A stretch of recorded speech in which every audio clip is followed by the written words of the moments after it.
And hey there, everybody. Coming at you live from the Carvana Mesa Arizona Cup. We've got Grandstand Court here for you at the Arizona Athletic Grounds. Quarterfinal Friday here in Mesa. I'm Will Doughton, joined in the booth by Dave Weinbach. Dave, how are we doing this morning?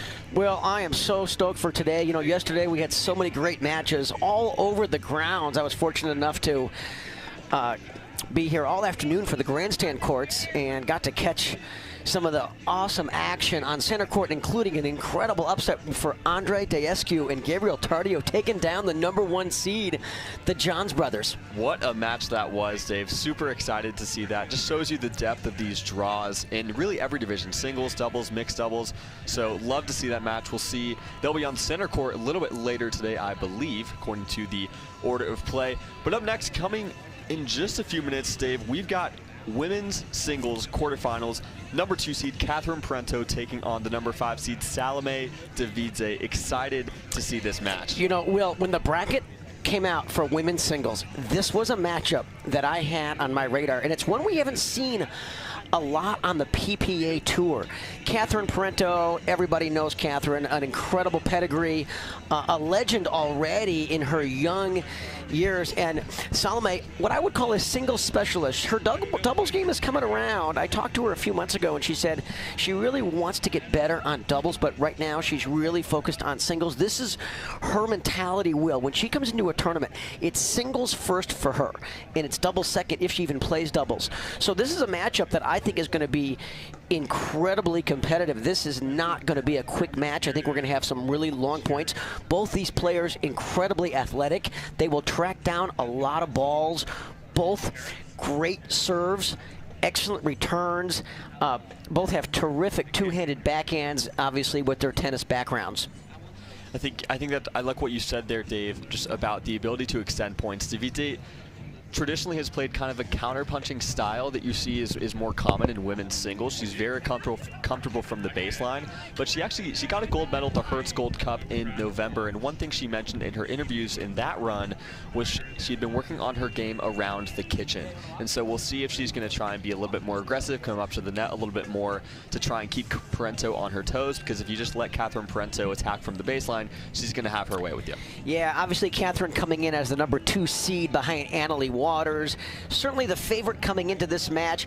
If we do get into that cat and mouse game that you're referring to at the kitchen line, that's where I give Parenteau a real significant advantage. Salome can hang with her, I think, from the baseline consistently, but if it gets into this cat and mouse game, which I think Parenteau is going to do, I think that's her strategy, is to get into that. She knows she has a significant advantage at that line, and you know, we've got a great day of matches here, Will, on the Grandstand court, and you and I have the best seat in the house. Super grateful and excited to share these matches and moments with you, Dave, and with everyone tuning in from home as well. Looks like we're just a few minutes, maybe a few moments from getting things underway. Dave, one thing I want to focus on is last time these two players played, I believe it was the final of the Vulcan Tournament of Champions. Parenteau won that match 11-2, 11-6. So, you know, we'll see if that maybe plays a role for Davidze, trying to make sure she doesn't fall to the same fate here in this match. Davidze is a significantly stronger player today than when that match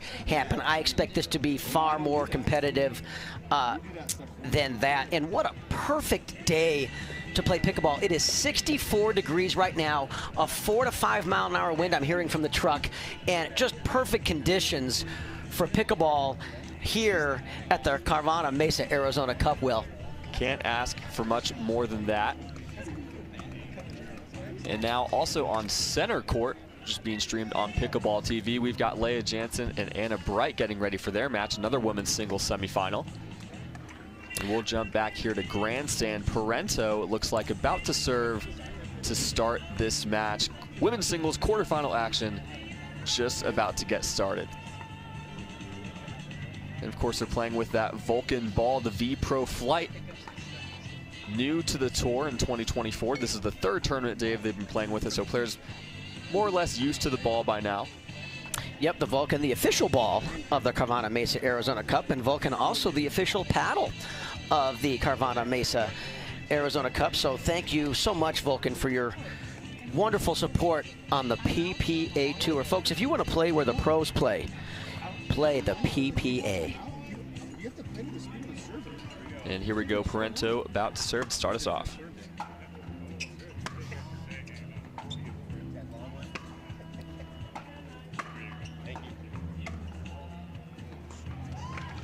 Nice angled volley there from Parenteau, and that's what we see, Dave, just kind of a longer rally to start off the match.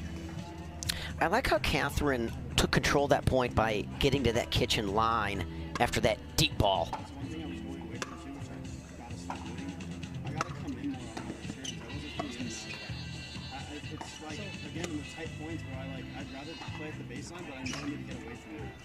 Yeah, that's great pressure there by Davidzidze, getting that ball deep in the court and moving Catherine from corner to corner. I think that's part of her strategy in this match, Will, is to try to wear Catherine down, get longer points.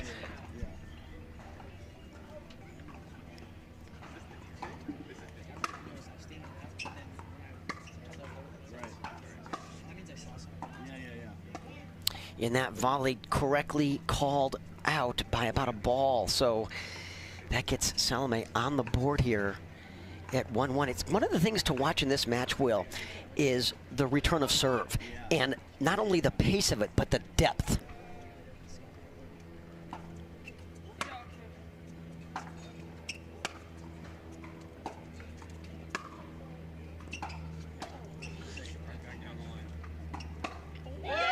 Great hands there from Catherine Parenteau. She's in a tough spot after a great down-the-line forehand from Davidzidze. She's able to anticipate that so well and get the serve back tied at 1.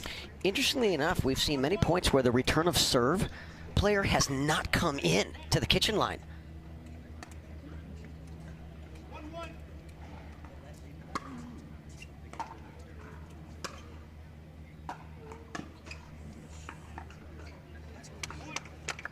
And again, good pressure there from Parenteau. She's seeing that Davidzidze is not going to come in super frequently off that return, so she's just going to take that third ball, drive it, and go into the net, go into the kitchen herself. Yeah, I think Salome thought she had a good pass there, and I think it surprised her that Catherine got that back.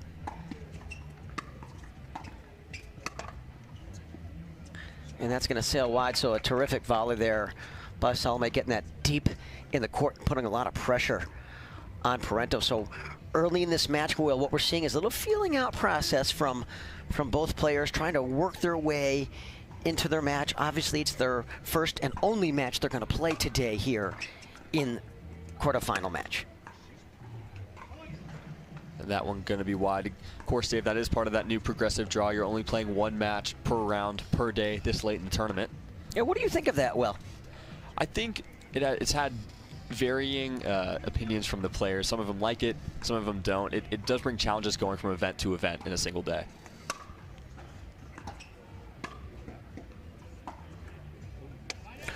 One thing that's great about it, this progressive draw, is the players know when they're going to play. They know what day, they know what time, and they can get themselves ready, you know, from a eating standpoint, nutritional, drinking, restrooms, all that stuff plays a huge role on the pro circuit.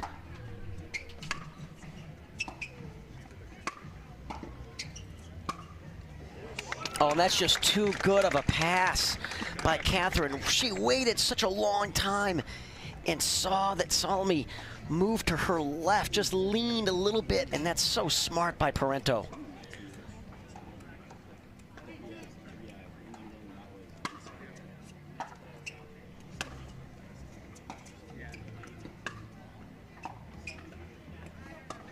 And that's going to just sail long, and Salome is going to appeal to the ref, but that ball clearly long. I mean, 2 balls long, I thought.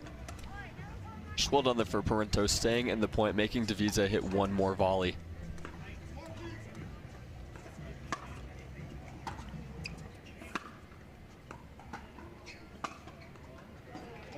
And just well done there again from Parenteau. She was early in position, probably could have easily taken that forehand cross court, but she waited on it, waited for it to be able to take it down the line.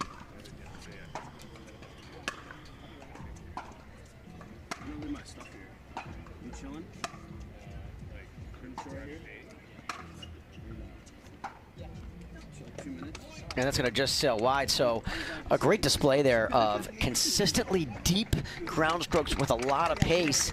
And after that unforced error by Davidzidze, very smartly, I think, Will, calling a timeout down 2-6 early here in game one. Super smart timeout there, and we'll take a quick break as well. We made our own tequila, so we'd always have a reason to get together, so you'd always have a reason to get together. Grab a glass, amigo. Our casa is your casa. Big it up, big it up.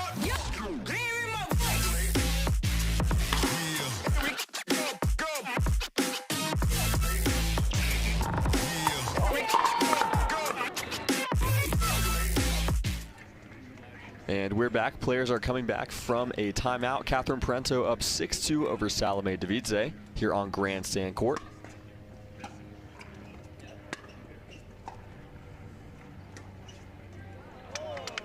And what a shot out of the timeout from Catherine Parenteau. You see, Dave, just that angle on the backhand, such a short angle. I saw a lot of that yesterday in her match against Kata Biakina as well.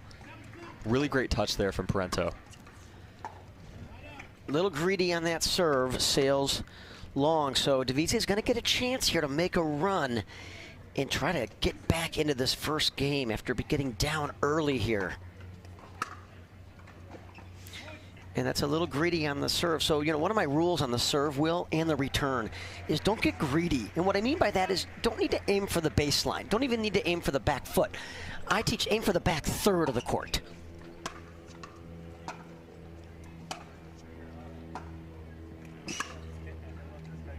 Boy, that's such a tough shot by Salome. She makes that look easy. But that inside-out backhand roll with topspin, getting it deep in the court, is such a weapon to have, much more obviously in singles than doubles, but that's one of the things that makes Salome such a dangerous out on the women's singles side. And that's a great response from Davidze here, getting down 2-7.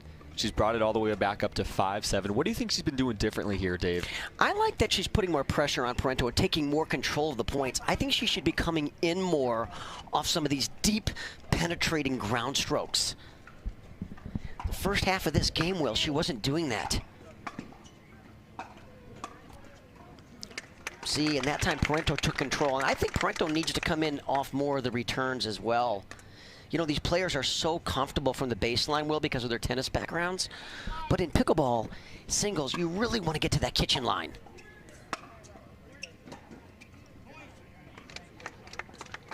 And good depth there from Parenteau from the baseline, causing the air there from Davidze. See if she tightens up here as the scoreboard pressure may mount.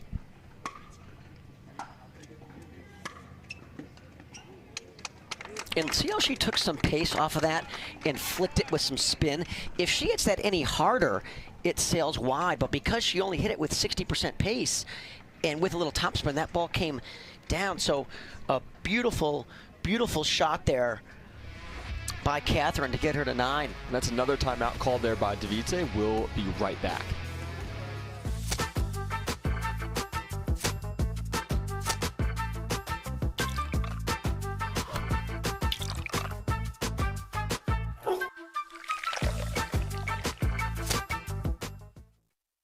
For many of us, we just charge ahead because planning for your future takes time. And right now, thinking about your financial future takes on new meaning. At Baird, our financial advisors have guided individuals and families to achieve their goals through every crisis evolution. Parenteau serving here out of the timeout. And got a little greedy there on that ground stroke. Didn't have to go for that much. I thought she would do the inside-out sharp angle and pull Salome off the court.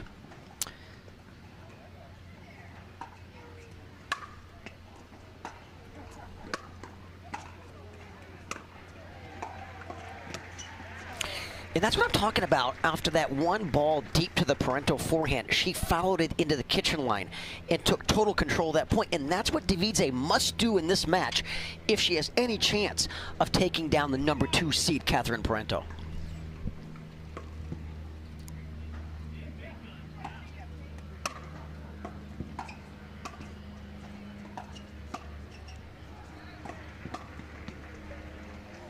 And that's just good continued pressure there from Davidze. Just not really letting Parenteau get comfortable at the kitchen. And then that is a timeout there called by Parenteau. So this run here, we've talked about Davide, you know, what she needs to do, be aggressive. It looks like she's doing some of the things you were saying there, Dave. Yeah, this is what Parenteau does. When she loses 2 points in a row, she almost always calls a timeout. If she loses 3 in a row, it's an automatic timeout.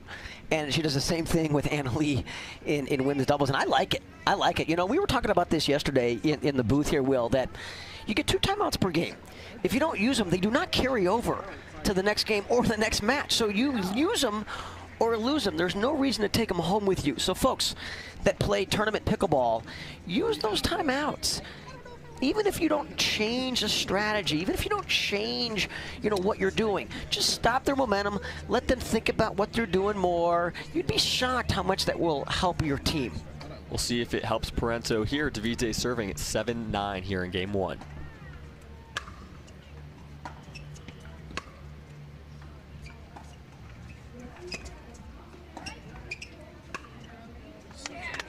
And a great backhand drive up the line from Catherine Parenteau. So tough to read it. She really disguised it well, and she gets the serve back 2 points away from taking game 1. Did you see the great footwork there in order to make that shot? That's what Catherine is so good. She's great moving both from her to her left side and her right side. A lot of players are good moving to the right to hit their forehands, not as good at moving left.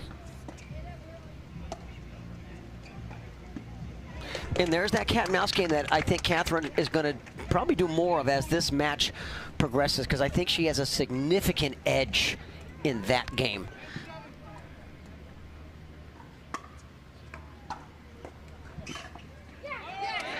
And what a way for Parenteau to end that game 1. Gets the angle on the forehand, and she takes the first game of this women's singles quarterfinal 11-7. The players will take a short break, so will we, Dave, and we'll be back after these messages. For many of us, we just charge ahead because planning for your future takes time. And right now, thinking about your financial future takes on new meaning.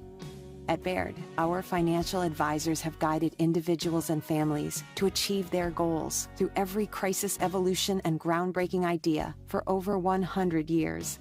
That's the difference between thinking you're ready for what lies ahead and knowing you've planned for it. Now that's different. Discover the Baird difference. Big it up, big it up.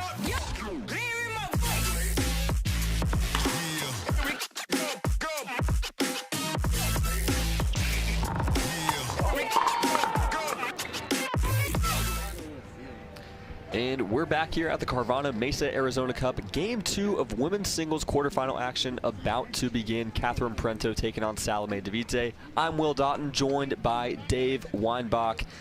Dave, about to get game 2 started here.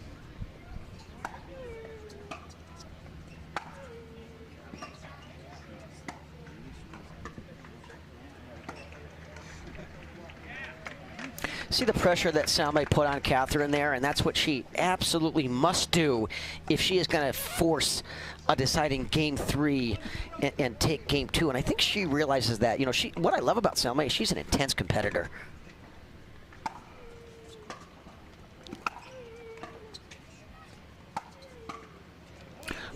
What terrific court coverage there. I mean, that was a great return by Catherine. And Salome, moving to her right, hits a terrific forehand down the line to set up that second cross-court forehand. So an early 2-0 lead here in game 2.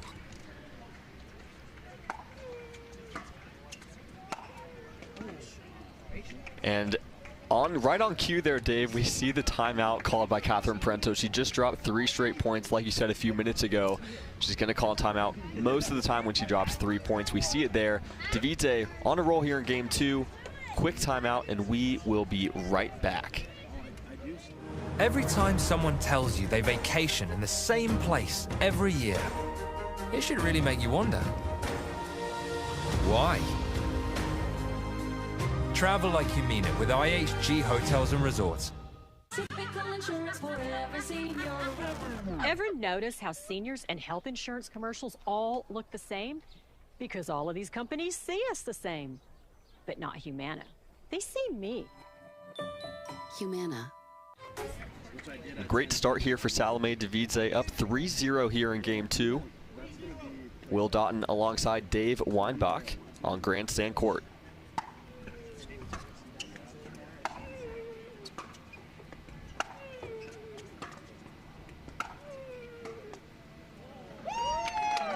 Nice touch on the volley there from Catherine Parenteau. And just overall, Dave, just a nice point coming out of that timeout.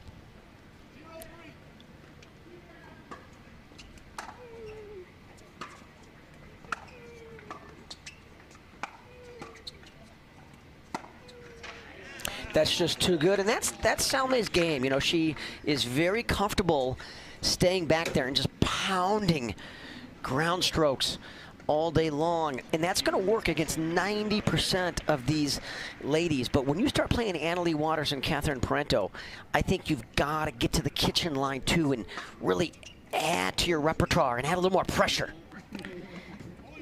And there you see the power and depth that Davidze gets on these ground strokes is just very impressive to me. It is a much more difficult than how she makes it look to get those balls consistently in the back third of the court on these, what I call penetrating ground strokes.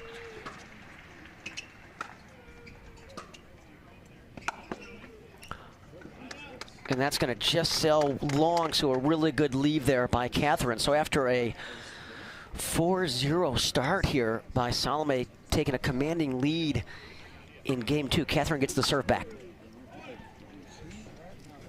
Those are the points you can't have there if you're Davidze, because that's a really quick way to lose your lead in a game that you have to win.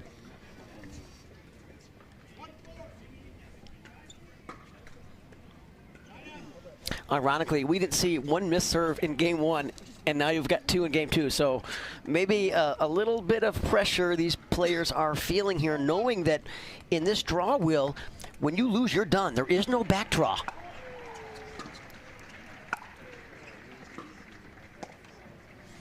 Oh, that's an easy forehand volley. That's a ball she has to make. You cannot make unforced errors like that when you play against the quality of player that Catherine Parenteau is.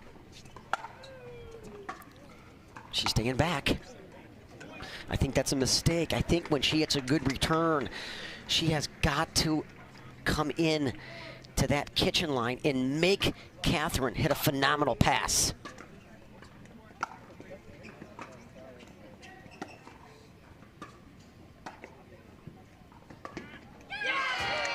What a shot around the post. Catherine Parenteau on the run there, Dave. What a backhand.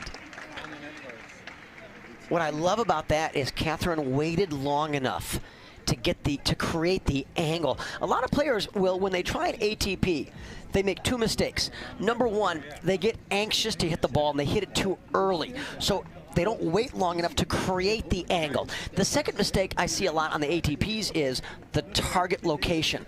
So folks, when you try an ATP, where you're aiming in the court is you want to aim deep into the back third of the court. You don't want to aim anywhere near that kitchen line. You want to use the whole court so you have the angle to bring the ball back in the court. When I teach that shot, I actually put a water bottle in the corner about a foot inside the baseline and a foot inside the sideline, and that's the target on an ATP shot. What wonderfully executed there from Parenteau. And out of the timeout, here we are.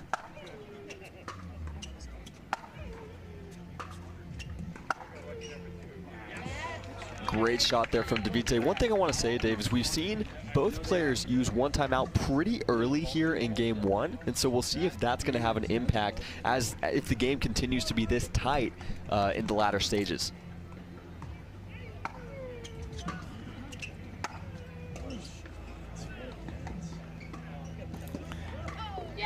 Salome had her chance there, and she just didn't do anything with that cross-court ball. That one right there, she could have put the ball away or at least gotten Catherine completely out of position. And she knew right away that she just didn't do anything with that ball, and that cost her. So Catherine trying to tie up game 2 here, Will. Nice touch there from Parenteau, and just you see, Dave, what you said. She got into the kitchen, and she was able to dictate the point from there. And all of a sudden, we're tied at 4 after Davidze had that early lead.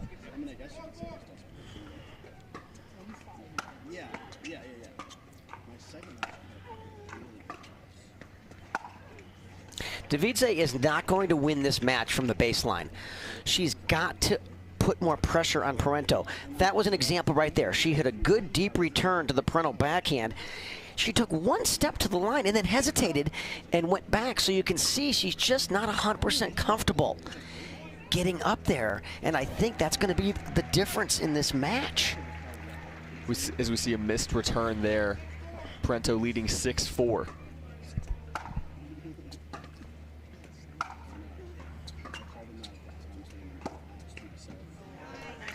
So Catherine, after winning 6 points in a row, finally gets a break. So Salme's got the ball back in her hands, trying to build off of this 4 after a quick 4-0 start here in game 2. That's a backhand that can surely give her some momentum.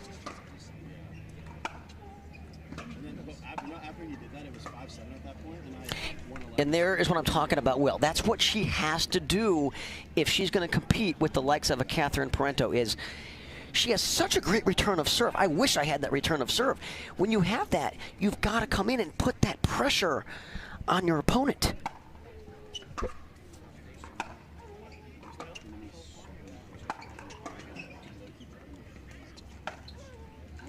And the angle there from Davidze, what a shot off the backhand, running backwards, but she was so able to set her feet, super important, Dave, and really create so much topspin and the angle. We're tied up here at 6. What a response. Parenteau guessing she was going down the line, leaning hard to her right, and couldn't recover.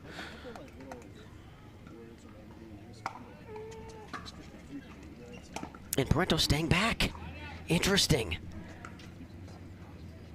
Maybe Davidze just had too much court to work with there. Saw that Parenteau stayed back. Here she comes. And that's what I'm talking about. If she continues to return serve like that and then continue to put the pressure, she has a high probability of forcing this into a deciding game 3. And as we talked about in the pregame, we expected this kind of match, close competitive battle.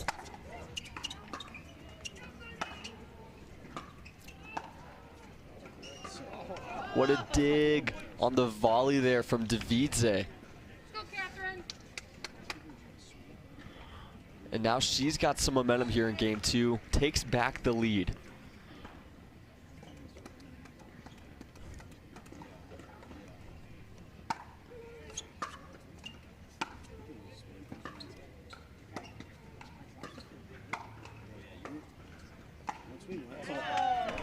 Well done there from Davidze. Good point construction.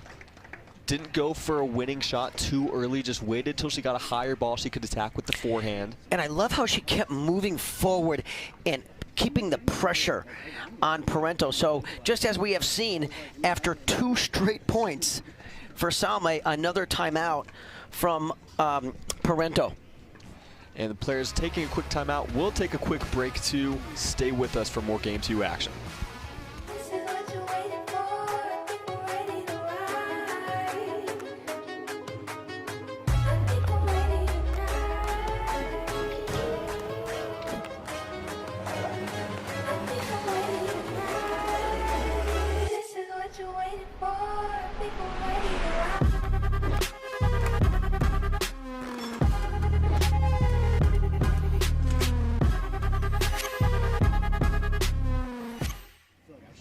Players coming out of the timeout here. Salome Davidze up 8-6 over Catherine Parenteau here in game 2. I'm Will Doughton, joined by Dave Weinbach. And Davidze to serve with a chance to get closer to taking this second game.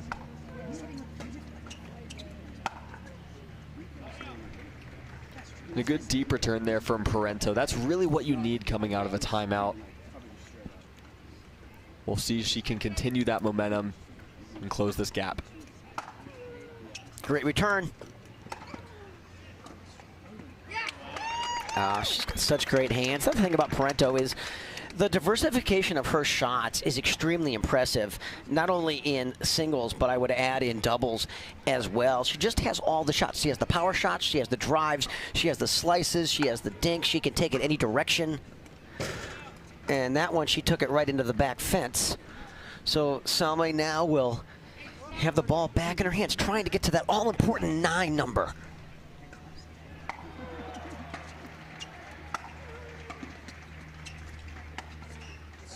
Great shot there from Davidze. Now, Dave, why do you think that 9 number is so important mentally? It's exactly a mental thing. It's not as much a physical thing, but it's such a huge difference, in my opinion, going from 8 to 9, because the opponent is thinking, oh, 2 points away and I lose. And just that little tension in those muscles and in that wrist, it's amazing how that can affect a shot.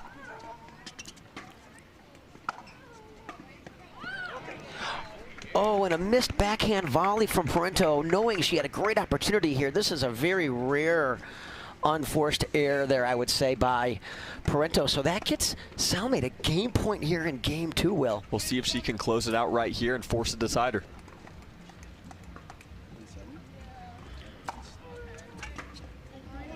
Not surprised at all. You and I talked about this off the air before this match even started, that it wouldn't shock me if this went 3 games. Davidze is such a tough out on the women's pro singles circuit here on the PPA Tour. Really well done there from Davidze. Players are going to take a break before game 3 here, Dave. We'll take one as well. Stay with us for more action.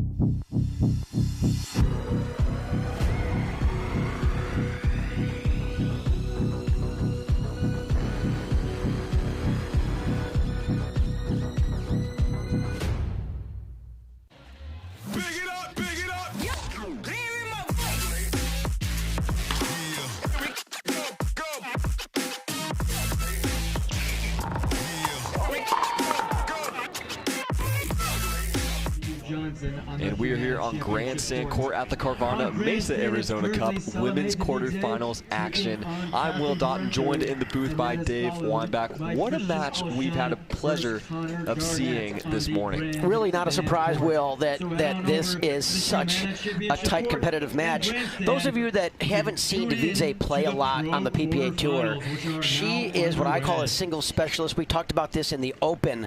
She's a very tough out. Her ground strokes on both sides are incredible. She's a terrific mover.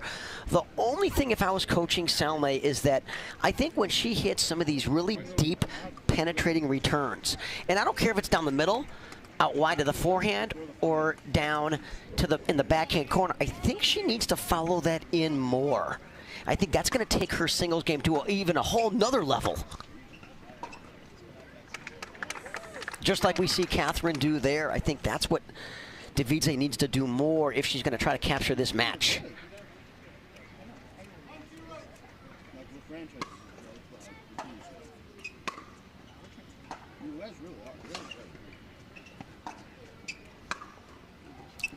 She stays back.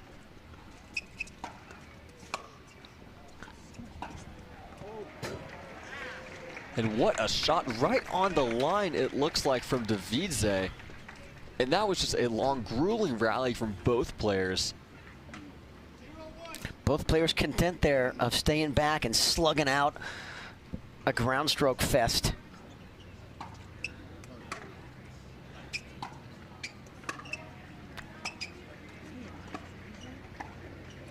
And there's Davidze with the nice volley. Kind of made it look like she was going to go cross court. And Parenteau would have been there, but she holds it just long enough and goes down the line. Yeah, Gets on the board here in game 3. I thought Parenteau moved a little bit to her right, a fraction early, and Salme could not only hear that, but see it as well. That's a great serve.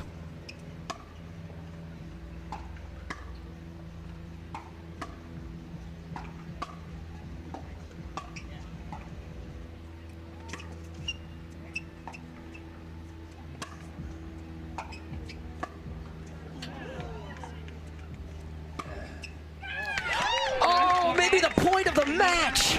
The way, so much to unpack there. The way Davidze was able to get back to the kitchen after being on defense, but Parenteau just able to get the angle on the forehand.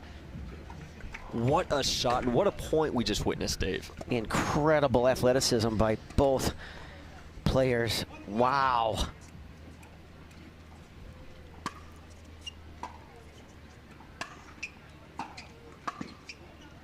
Yeah, Salme stayed back, so Catherine says to herself, well, I'm coming in and taking control. And an incredible forehand angled volley. So that gets Parenteau to 2-1 here in this deciding game 3.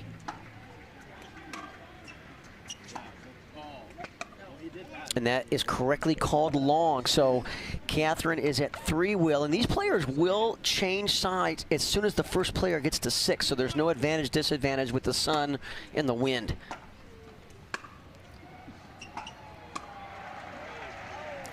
That volley just a bit wide. Really nice shot there from Davide up the line. Keeping Parenteau honest, making sure she didn't anticipate the cross court too harshly. I think Catherine got the ball that she wanted, and I think she just changed her mind on where she wanted to go with it and then just didn't commit to the shot.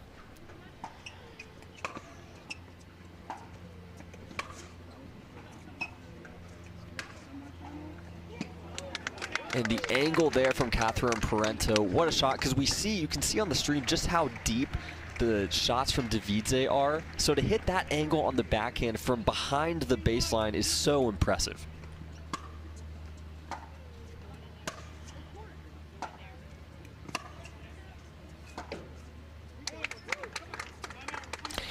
And you're going to have a timeout here now from Salme. I think very, very smart decision there by Davide. We'll see if she's able to right the ship here in game 3. Quick timeout. We'll take a quick break ourselves. Back in a minute.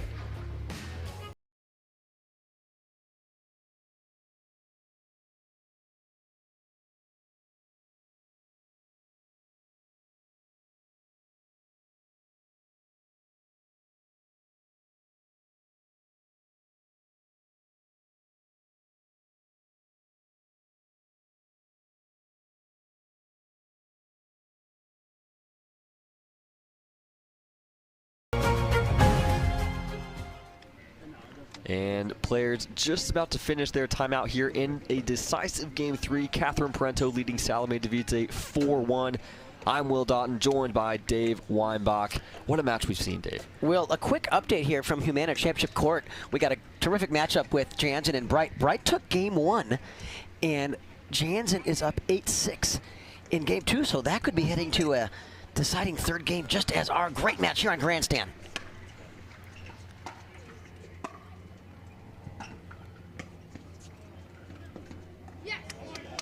And just the touch there from Parenteau just gets it barely over the net. And it's so hard. It's difficult to hit that shot. It's also difficult to hit that shot in a game 3 when you're already fatigued maybe a little bit. I thought Salme had a beat on it, and to me, I thought she was going to get there.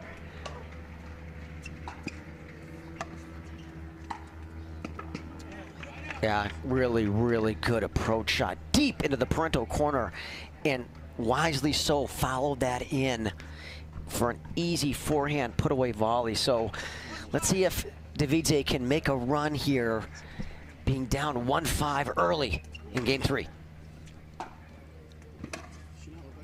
And that's one way to do it. The depth there, just getting the better of Parenteau. Just the back, I'm so impressed from Davide's backhand depth. I mean, the two-hand, you get a little bit extra spin on it, and it's just so difficult to attack it. Yeah, and she does it so well off both sides. That's why she's such a tough out on the single side.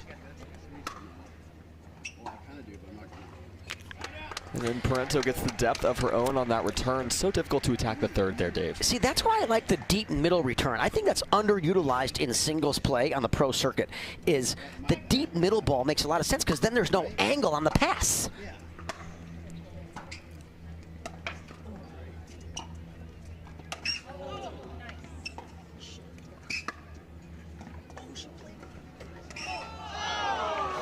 I didn't think Salme had actually hit that ball. I think it was going to go wide, and Catherine did too. And that's why Catherine got such a late start on that cross-court backhand volley. Well, if you're going to hit it, you may as well hit it well, and that's what Davide was able to do there. And 2-5 here in game 3.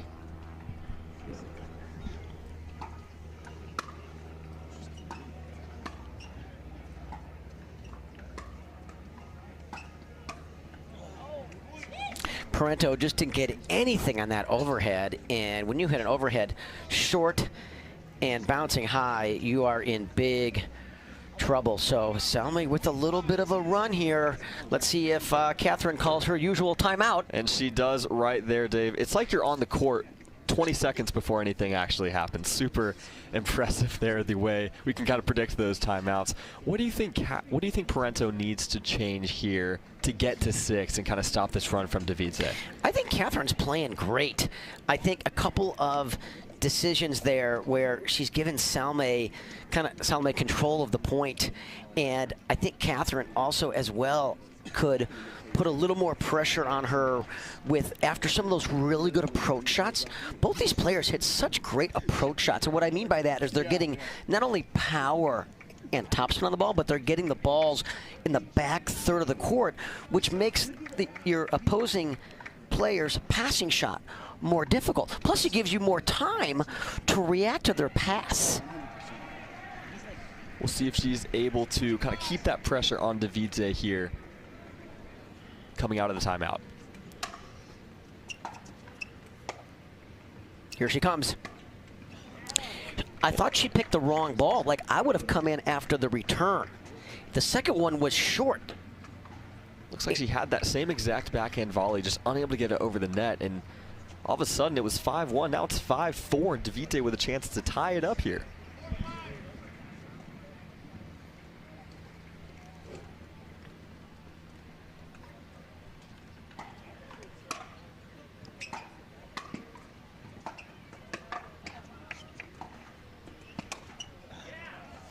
And just great play there from Davidze. What are you going to say, Dave? Great court coverage, I thought, by Catherine, but Salme with continued pressure and moving forward. I think she's recognizing, you know, what we've been talking about this match is that she needs to move forward and continue to put what I call stressors on her opponent. Great job there by Davidze, and that's 4 points in a row here.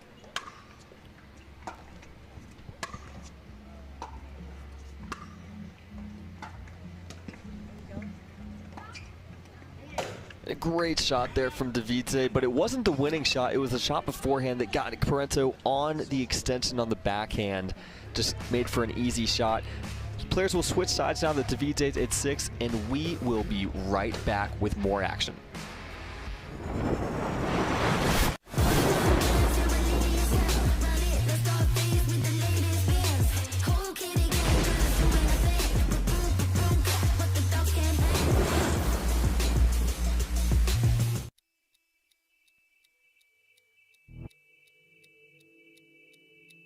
Play hard for fun, to win, to live. Whatever your play, there's Penetrax Joint and Muscle Cream to let you play on. Deep penetrating relief without greasiness, irritation, or unpleasant odor. Inspired by nature and 100% guaranteed. Try Penetrax and play on. And just out of the timeout here in Game 3, Salome Davidze up 6-5 over Catherine Parenteau. I'm Will Doughton with Dave Weinbach. Excited to see how this match finishes up here.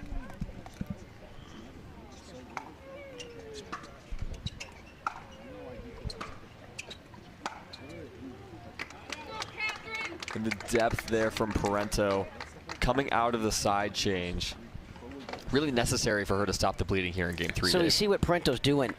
She's coming in after the 4th shot.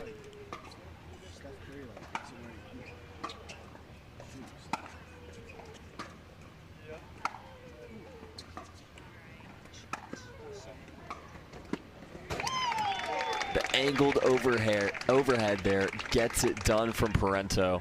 And even on that one, it wasn't a ton of pace, so she was in danger of that one being returned. Just a really weak lob there by Davidze. Didn't get anywhere near the depth that she wanted on that lob.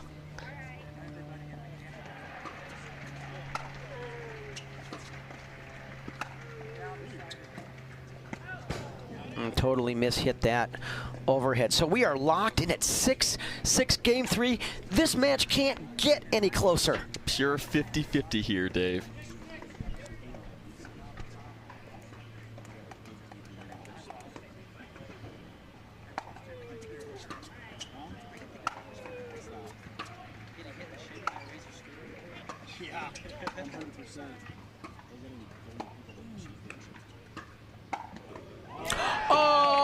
terrific point, finished by an amazing forehand volley. And I tell you what, Will, Davide now with all the momentum after being down 1-5 to start game 3. Give her a lot of credit for that mental toughness. Sometimes when you get down early, especially in a game 3, you see human beings fold and they go down. Credit to Davide for stepping up here big time.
And coming out of the timeout here, Salome Davide up 9-6 in game 3 over Catherine Parenteau.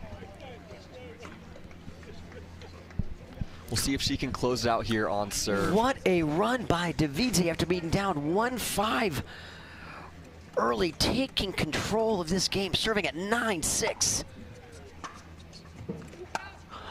Make that 10-6 after that freebie missed return. Here we go. Well, this is the match point, first match point we've had in this match. We'll see if Davide can close it out at the first time of asking. And that's going to do it right there, Dave. Salome Davide comes down from a 1-game deficit and takes the final 2 games, 11-7, 11-6. Walk me through that, Dave. Very rarely, Will, have I seen Catherine Parenteau have a mental breakdown that we just saw at the end of that match. She is one of the most mental, most positive, strongest players in the history of the women's game on the pro side. But I would say those last 3 or 4 points, Will, were a little bit shaky, especially the last 2 missed returns of serve. You just can't afford at crunch time to give away free points to your opponent at the end of a game like that. I'm shocked to see the last 2 points and with missed returns that, quite frankly, weren't close. And, we got to give a lot of credit to Davide there. The way, last time these two played, Parenteau won it in 2. She dropped the first game here, and then we were talking about some strategy. We saw her a little bit more aggressive, got some really great depth on her ground strokes, and she was more aggressive. That's a big win for her. She'll give her a lot of confidence going forward. Very, very impressive from Davide after being down early on. I mean, it looked like she was done. At 5-1 with Catherine serving, it looked like Davide was about done. And she took that time out and got the ball back in her hands, made that run of 4 points in a row. And I think what that did for her, Will, is more importantly than the score, it got her confidence back and her belief. And that's such a huge part of professional pickleball. I don't care if it's singles, doubles, mixed doubles. You got to have that confidence and that belief. And amazing comeback there. That was one of the most impressive comebacks I have ever seen. I've been around this game a long time, Will. That was a very impressive recovery by Davide in that game 3. We really can't ask for a better start to our coverage of Grandstand Court here at the Carvana Mesa Arizona Cup. Coming up next, we've got men's singles. We've got the number 4 seed, Connor Garnett, taking on the number 5 seed, Christian Alshon. That match going to come up in just a few moments. Until then, we'll take a quick break. Stay with us for more quarterfinal action from the Arizona Athletic Grounds.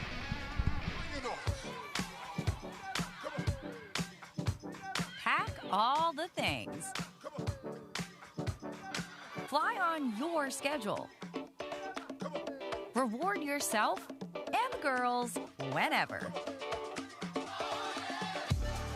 Stay or go when you wanna. And more is on the way. So when you're ready to go, go with heart. Go with Southwest.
Pack all the things. Fly on your schedule. Reward yourself and the girls whenever. Stay or go when you wanna. And more is on the way. So when you're ready to go, go with heart. Go with Southwest. At Baird, we offer a different, more holistic approach to wealth management. With your career, family, friends, and community, finding time for you and making sure your family's financial plans are on track can be a real challenge. At Baird, our financial advisors get it. We'll partner with you to create a unique financial plan and coordinate with your legal and tax advisors to bring it all together so you have more time for what matters most.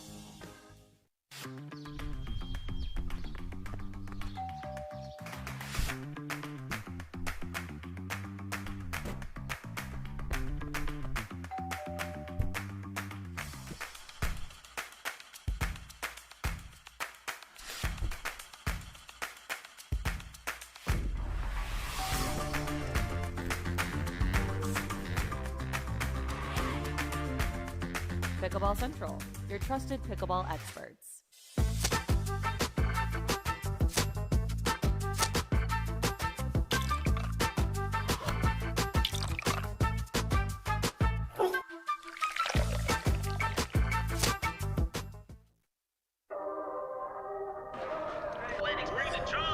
I can't take no loss. I don't even know what it costs.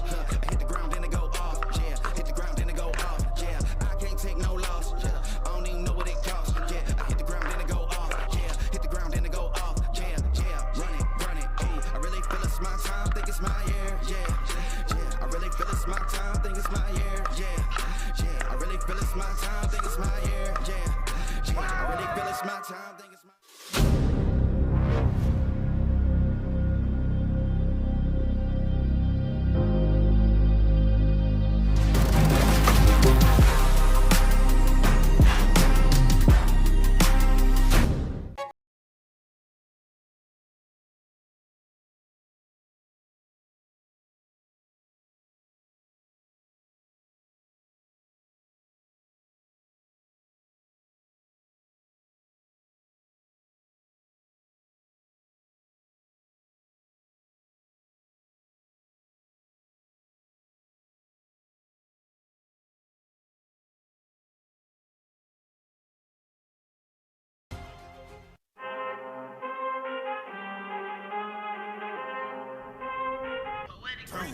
I need all the wins, yeah.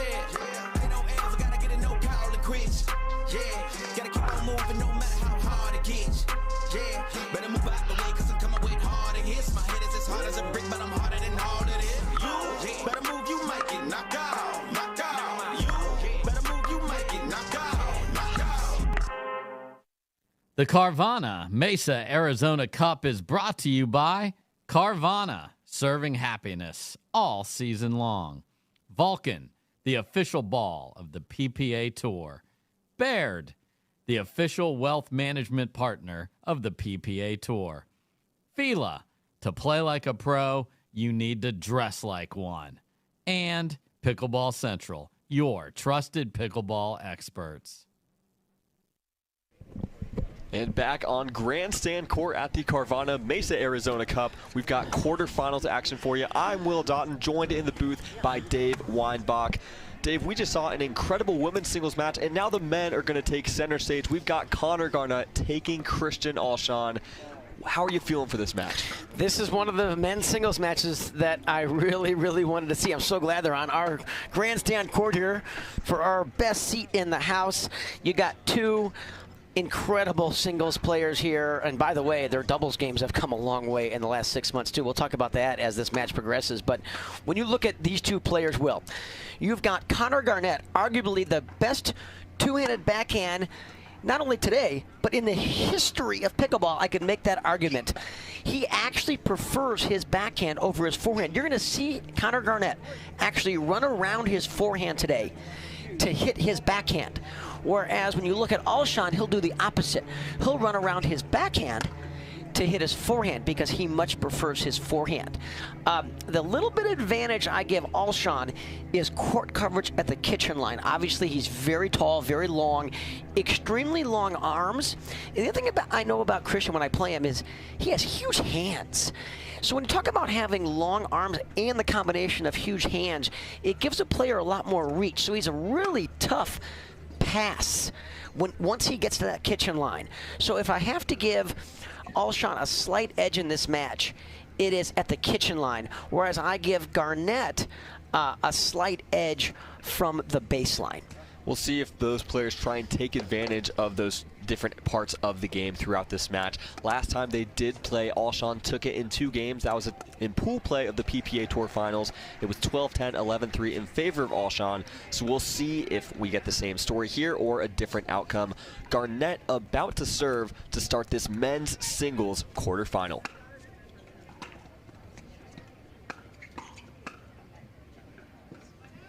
Yeah, good lead there by Alshon. He was all set to hit that backhand volley. And, you know, Will, we were talking about this yesterday. One of the skills in pickleball is letting out balls go out. Sounds a lot easier than it is.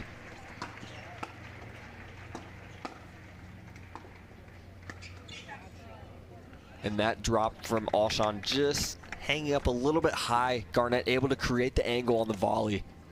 Really well done to control it and keep it in the court. Connor Garnett using his signature Pro XR paddle, and Christian Alshon recently has gone to the PaddleTech Bantam Leigh Waters style paddle. Very similar to Lee's. That actually comes down, I think, on both lines, Will. We were probably about to say good lead there by Alshon, but of course it just stays in there from Garnett, and he's got a 2-0 lead here early in game 1. To me, this is an absolute 50-50 pick-em match. I think if they played 100 times, it'd be very close to 50-50. Kind of like the match we just saw with Salome and Catherine.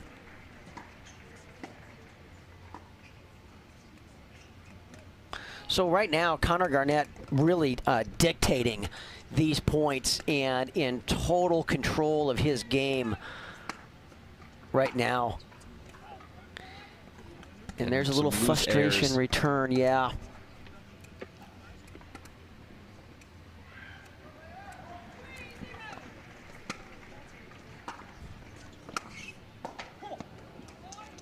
And just such a great forehand there from Garnett. We talked about his backhand, but of course he can create that angle, create that spin on the forehand wing as well. And quick 4-0 lead for the number 4 seed.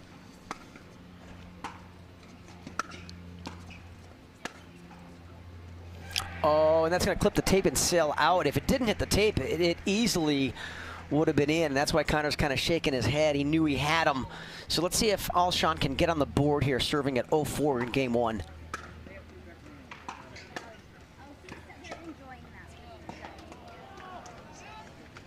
And Garnett is there on the backhand. We had really nice reach there from Alshon, but Garnett read it really well. The anticipation to get that two-handed backhand volley.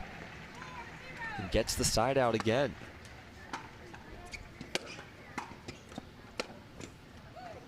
Looked like Connor just stumbled there. He's okay, though. I thought he might go head first into the pavement there, but he is okay.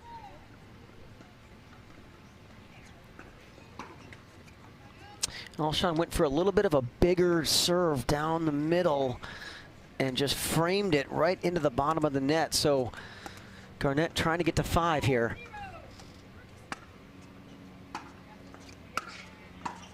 Oh, that's all set up by a really good return. Kristen got a lot on that forehand. And a terrific volley. So Alshon trying to get on the board here at 0-4 here in the early stages of game 1 in this men's singles quarterfinal. And that third, just good depth on the return there from Garnett. Just Alshon tried to drive it, but just when you're being pushed back and trying to run around that backhand, there's a lot to think about.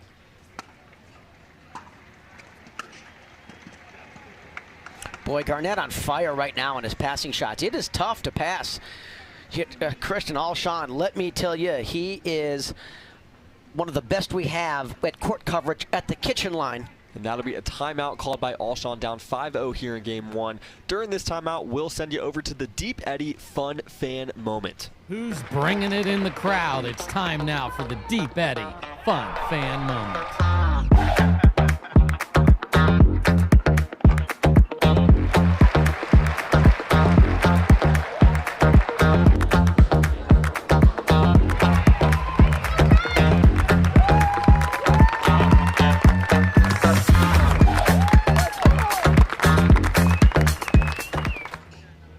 Back from the timeout, Connor Garnett with a 5-0 lead in game 1 over Christian Alshon. And we'll give you an update from Humana Championship Court. Game 3 between Anna Bright and Leah Jansen. Jansen is up 9-7, but she was down 6-2. What a run she's on. And she's got a match point here at 10-7. Humana Championship Court match is being broadcast on Pickleball TV.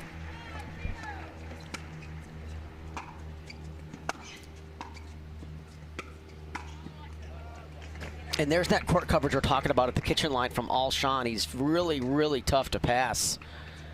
Garnett hit 2 good ground strokes off his forehand and backhand. Alshon there for both.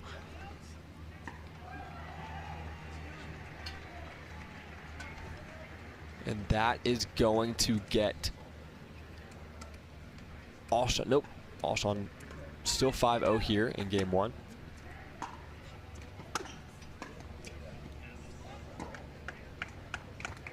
And just a few loose airs here from Alshon in game 1.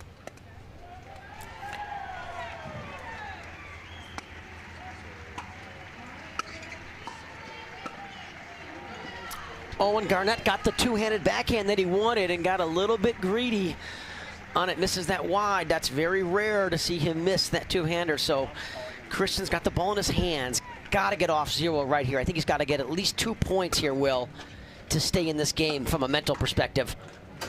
And he's got 1 right there. Just really nice aggression. Had the drive and able to follow it in, put it away on the forehand. We'll see if he can make a run here, Dave.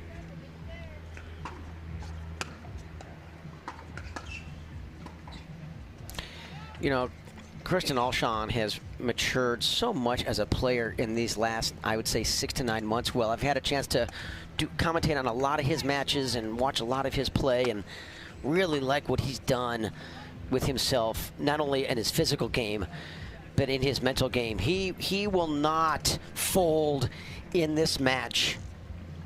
He will compete. He will step up. It's just a matter of time here. It's his first match of the day, obviously. High pressure environment.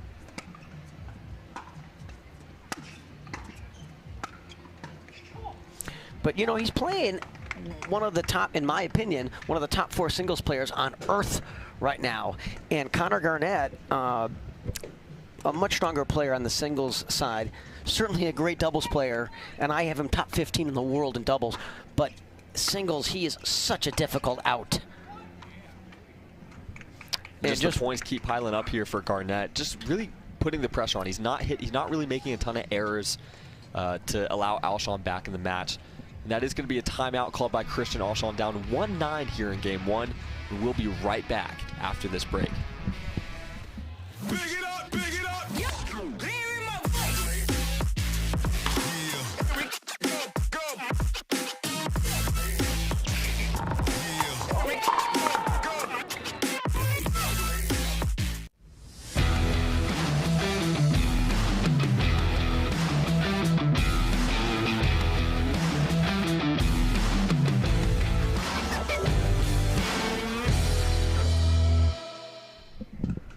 And back on Grandstand court here. Game one of the men's singles semifinal. Connor Garnett taking on Christian Alshon. A big lead here for Connor Garnett. I'm Will Doughton, joined by Dave Weinbach.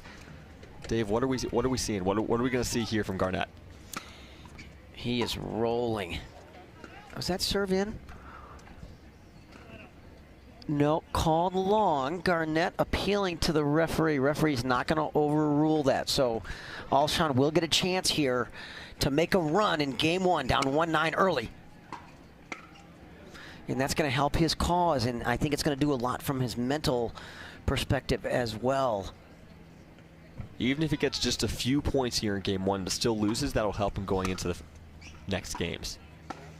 And that correctly called long as well. So Alshon looking to make his move here in singles. Did not have one of his better results in doubles. Teamed up with Zane Navratil, and they were taken out pretty early in the men's doubles draw this week, Will. And that's a nice drive. Alshon finding some shots, finding some life here in game one. Cuts the deficit to 5. And we may see a timeout here from Connor Garnett if Alshon gets maybe 1 or 2 more points here. That was a terrific inside-out forehand pass.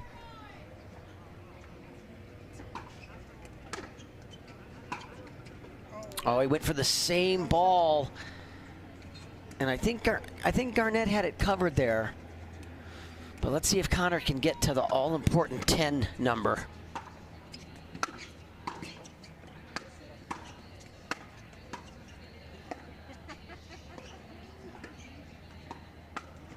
So tough to pass, Christian Alshon, and after getting that ball back in his hands, a nice fist pump by Alshon, knowing what an important time we are here in this first game.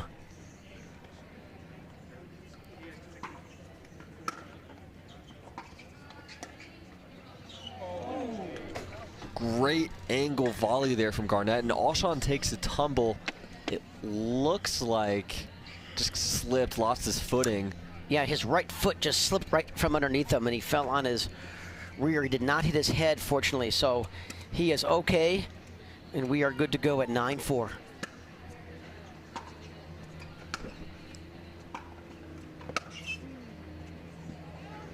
A good lead there from Alshon. Bit of a stalemate here with Garnett leading 9-4. You know, if you're Garnett, you just want to get away from this game one. You want to end it quickly, not let Alshon hang around.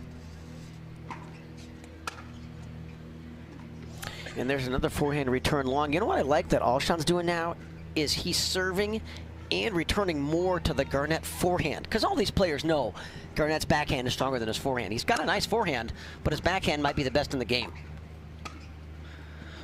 Case in point right there, Dave. You see him, he had a chance to take the forehand volley, but no, goes for the inside-out backhand.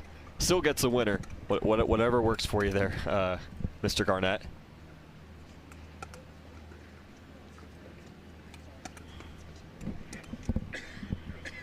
And Alshon taking a minute to tie the shoes, make sure no more slips. Meanwhile, on Humana Center Court, we've got Ben Johns warming up with J.W. Johnson. Always a thrilling singles match with those two meet. Oh, and a freebie by Alshon, just something you can't afford to do at this stage of game one. No freebies. That's a game point here for Connor Garnett.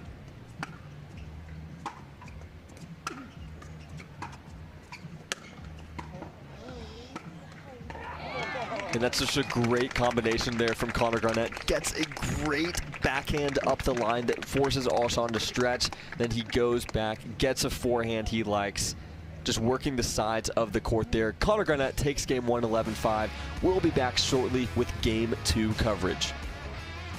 Every time someone tells you they vacation in the same place every year, it should really make you wonder, why? Travel like you mean it with IHG Hotels and Resorts. Imagine that becoming energy producers would be as easy as biting into an apple. Imagine water that is pure and inexhaustible, recycled and accessible everywhere in the world. Imagine the world of tomorrow, sustainable and desirable.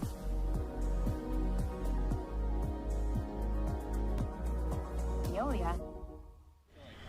And back on Grandstand court, just saw game one of the men's singles semifinal. Connor Garnett takes it over Christian Alshon 11-5. I'm Will Doughton with Dave Weinbach. Dave, if you're Christian Alshon going into this game two, what do you have to do to right the ship here? He's got to reduce the errors. The errors just killed him in the first half of that game. I mean, you can't get down 6-0, 7-1, 8-1, 9-1 against a player of the quality of Connor Garnett.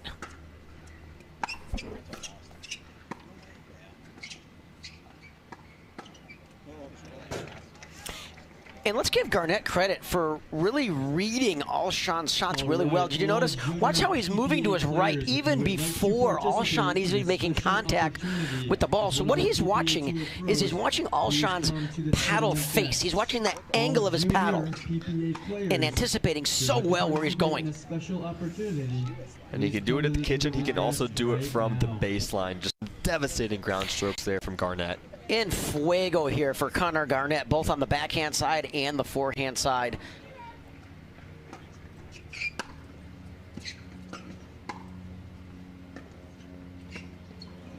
Just the angle there from the Garnett backhand. Yeah, the mistake Alshon made there, Will, is he let that ball get behind him. I thought he could have leaned in and actually cut off the angle there on that volley, but it bounced and got behind him, and then he's in big trouble.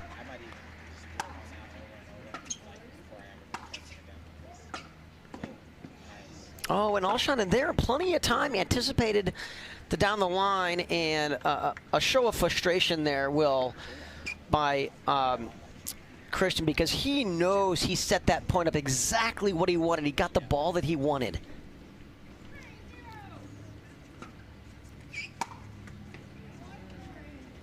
The wheels falling off a bit here for Christian Alshon, and he'll take a timeout here down 0-4 in game two. And to your point, we do have to give credit here to Connor Garnett because it hasn't exactly been the best start to 2024 in singles for him. At the two PPA events so far, he's actually lost in the round of 16. He lost to Jack Sock, of course, at the PPA Masters in January, and then last time out at the Desert Ridge Open, he lost to Chris Hayworth in 3 games. Who both great players in their own right, but for a player ranked in the top 5 in singles, you would expect him to be reaching quarterfinals, semifinals, the occasional final. We haven't seen that from him yet, but he's come out really motivated this tournament, especially today in this quarterfinal, Dave. Yeah, you know, the men's singles draw on the PPA Tour has gotten so deep, and there's names that a lot of players maybe don't know. They're not common names, but Chris Hayworth, you mentioned as an example, is an unbelievable singles threat.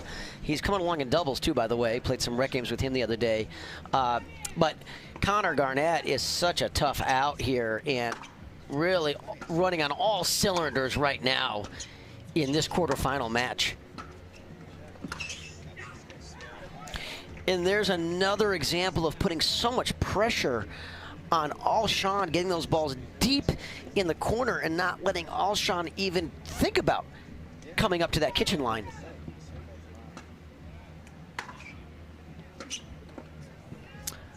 And a rare missed two-handed backhand into the net by Connor Garnett, his favorite shot.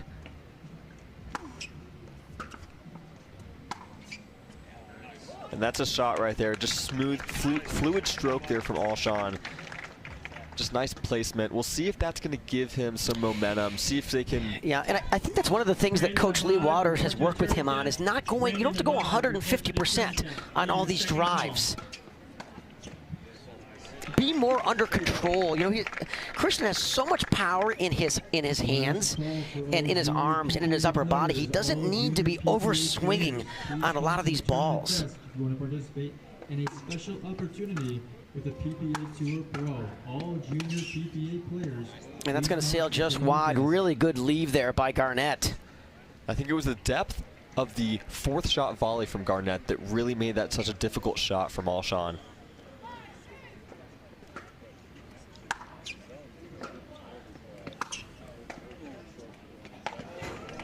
Such a topspin heavy backhand from Garnett, even at the kitchen. You see, Alshon looked like he was in position, but just the way the ball responded to the topspin, it just got behind him. Alshon just didn't get that pass down the line that he wanted. It was a foot and a half too far left. Yeah, that's trouble. When you give Connor Garnett a high backhand, you're asking for trouble.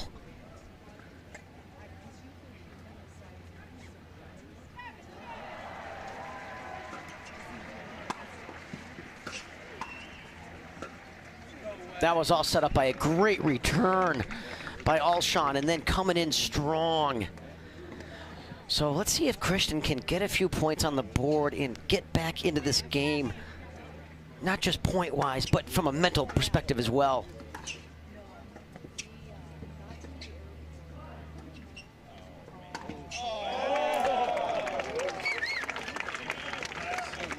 What a get by Alshon, and curves it around the post, keeps the ball low. No chance Garnett could get that back. So let's see if that gives Alshon a little bit of an adrenaline rush and can take advantage of this positive momentum here as we move on in game two. The net just not gonna let the ball land in. Unlucky, because that ball would have been a winner if it didn't hit the net.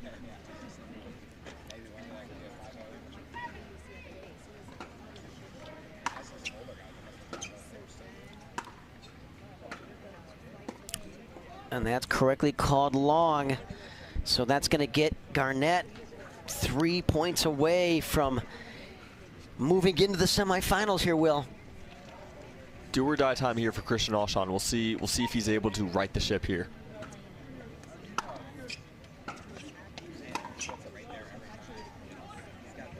And that miss is going to cause a timeout to be called by Christian Alshon, his second of the game. Players will take a quick break. We will be right back with more Game 2 coverage after these messages.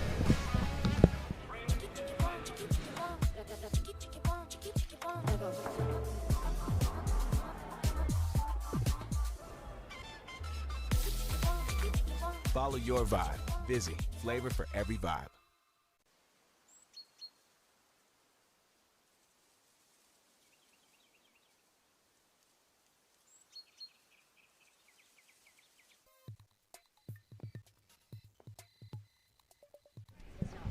And players coming back from a timeout here. Connor Garnett serving at 9-3 in game 2. And that's going to sail wide. So let's see if Alshon can get off 3 here. Get back in this second game.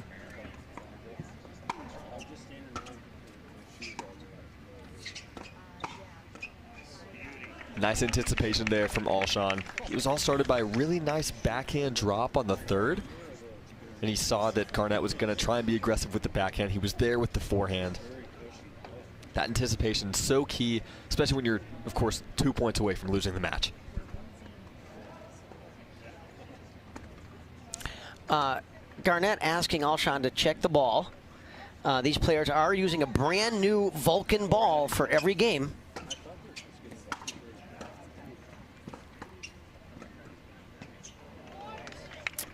Oh, Alshon looking for the earning opportunity here. Didn't even need it because the ball didn't get over the net. A good spot there in the kitchen on the forehand.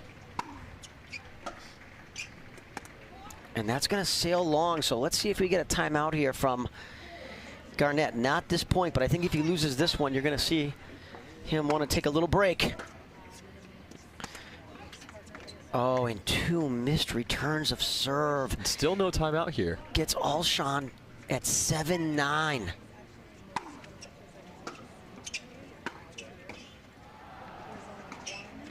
Make it 8-9. What a shot right there. The angle on the forehand from Alshon. Garnett just didn't quite make solid contact on that volley. Still no timeout by Garnett. Shocking.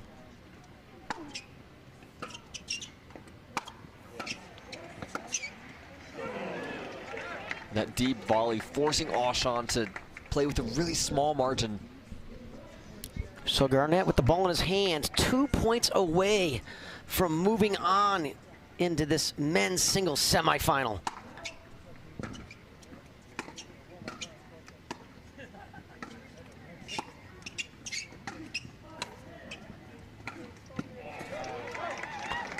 And nicely done. Just Garnett kept on going back to the backhand of Auchan. Auchan doesn't realize it, but he doesn't have any more timeouts. Match point here for Garnett.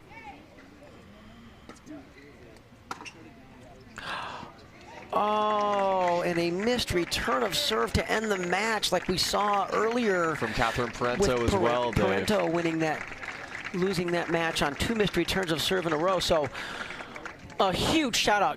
Connor Garnett taking control early in what I thought was going to be a highly competitive match. Kristen Auchan, a really tough singles out here on the PPA Tour, Will. Garnett takes it in 2 games, 11-5, 11-8, books his spot in the men's singles semifinal. He will play the winner of the match between Ben Johns and J.W. Johnson. Johns just took that for game 1 in that match, 11-6. We've got women's singles coming up for you next. Mary Brasha taking on Lauren Stratman. Stay tuned for that match coming up here in just a few moments.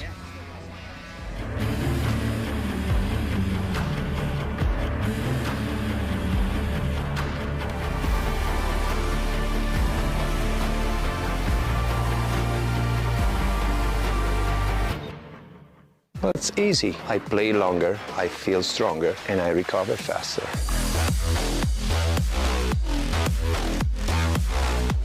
It's a must, it's effective, and it's stylish.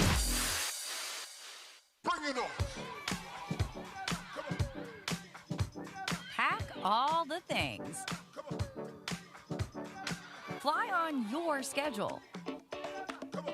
Reward yourself and girls whenever. Stay or go when you wanna. And more is on the way. So when you're ready to go, go with heart. Go with Southwest.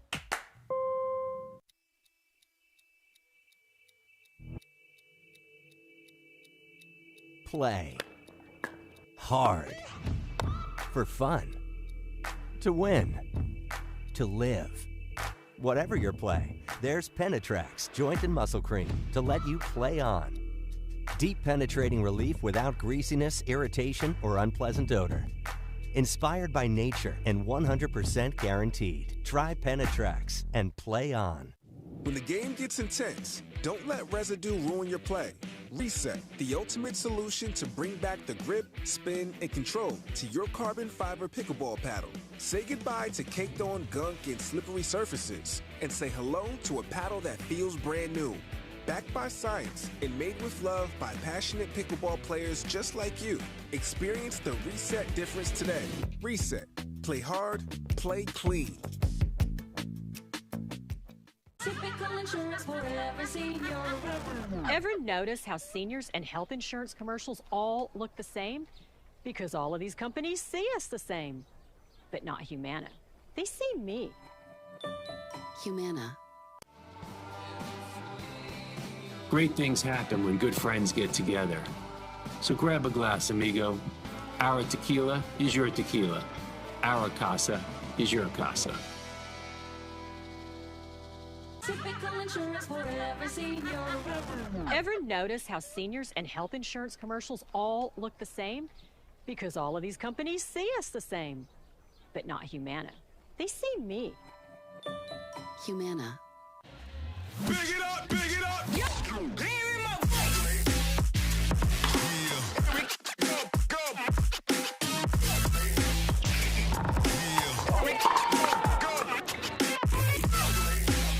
My name is Leigh Waters, and I'm a professional pickleball player. My daughter, Anna Lee, is my doubles partner, and her 16th birthday is coming up. Be great to get her a car, and Carvana has helped us make that dream come true. They have thousands of options, and I'm a mom, so of course I want Anna Lee to have something safe. Anna Lee has absolutely no idea about this car, so I told her we're going to Carvana's vending machine for a photo shoot. Drum roll.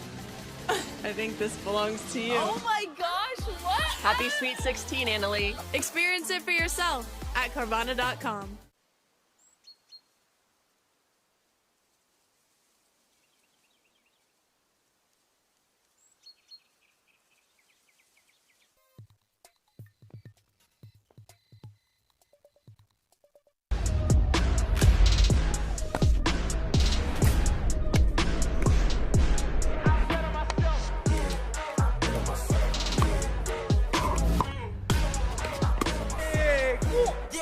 Myself. Big it up, big it up. Yeah.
Typical insurance for every senior. I'm not actually a stereotypical senior. I just play one in cheesy health insurance commercials. In real life, I have Humana because they see me, listen to what I need. It's refreshing. Humana.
I can't take no loss.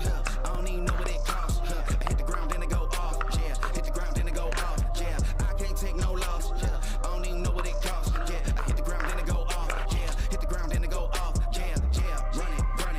I really feel it's my time, think it's my year. Yeah, I really feel it's my time, think it's my year. Yeah, I really feel it's my time, think it's my year. Yeah, I really feel it's my time. The Carvana Mesa Arizona Cup is brought to you by Rain, clean energy for everyone. Select Medical, the exclusive physical therapy partner of the PPA Tour. Selkirk, we are pickleball. Vizzy, a flavor for every vibe. And Skechers, conquer the court in comfort. And we are back on Grandstand Court at the Carvana Mesa Arizona Cup at the Arizona Athletic Grounds. I'm Will Doughton, joined in the truck by Dave Weinbach. We've got another women's singles quarterfinal match. Mary Brasha taking on Lauren Stratman. What are you expecting to see here, Dave? You and I were just talking off the air, Will, how we enjoy watching these players compete on the PPA Tour on the singles side. Mary Brasha from Southern California, an incredible singles player. You and I did a few of her matches in the Masters out in Palm Springs, where she had a terrific tournament both on the doubles and the singles side. Arguably one of the best two-handed backhands you're ever going to see. So she is so tough because she can pass you on the backhand side, the forehand side. She's an excellent volleyer. The only thing I would say that is a little questionable with her is the movement, you know, compared to some of the other players, you know, on the tour. And when you look at the other side of the net, Will, Lauren Stratman, talk about her development as a player and what she's done physically with herself over the last year, training so hard back home with Julian Arnold. Yeah, so she's been around the sport for a long time. Began playing pickleball in 2018. Of course, comes from that collegiate tennis background, as it seems like almost every single professional pickleball player does these days. And you know, she's been on the singles podium so often, and had a good run at the Hertz Gold Cup back in November. She's someone who's capable of making a run. Such good ground strokes, as you see, is super, super important in the women's singles game. She's also playing mixed doubles, had a good mixed match yesterday with Julian Arnold as well. And so just a lot to like about her game. She's got that two-handed backhand, and I like her forehand because it does get topspin on it, but it is a little bit flatter as well. It allows her to get some more pop on it and hit some more controlling shots from the baseline, Dave. Very similar styles here, Will, with these two players. I give Mary a slight advantage in this matchup, mostly because of her pass on her two-handed backhand side. It's quite a weapon, and I think we're about to see that. So these players have warmed up. The referees have given them their serves and returns. They've decided that Lauren Stratman is going to be serving from the south side here at the Carvana Mesa Arizona Cup, serving the official Vulcan ball, the official ball of the Mesa Arizona Cup.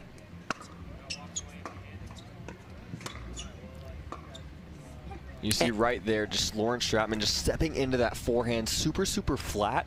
And so she's able to take control points with it. I think we're going to see her try and run around her backhand and take advantage of that forehand.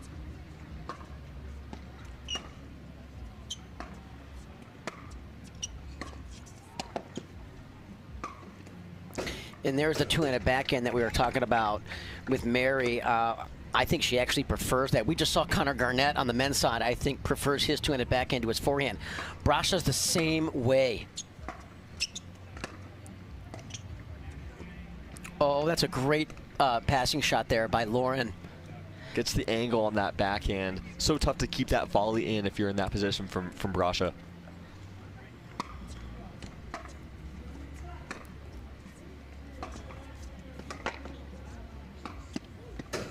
Both these players, Will, in fantastic physical shape, the best I have seen them. I've done a lot of their matches over the years, and Lauren Stratman moving as good as I've ever seen her, and Mary looks fantastic to me, so I think this is going to be a great match.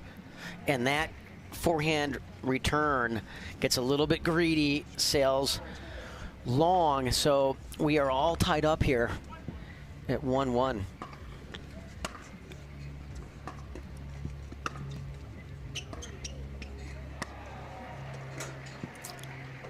And it looks like that backhand from Stratman just a bit wide. Great leave there by Mary. I really thought she was there to hit the volley, and letting that go out, very bright decision.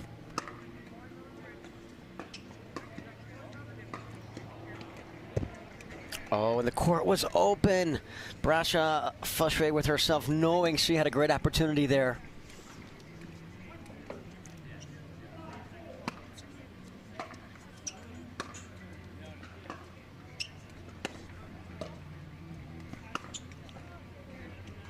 And just Brasha getting Stratman on the run. Looked like he had a little bit of court to work with, but just unable to get it over the net. And as Lauren herself says to herself, oh, you're there. She easily was there to make that shot. Well, she's got to not get too greedy here, Will, on these forehand returns of serve. I know she wants the depth and she wants to put the pressure on, but you don't have to aim for that last foot of the court. There's nothing wrong with the back third. The missed serve there from Brasha. Going to give Stratman a chance, down 1-3 in game one.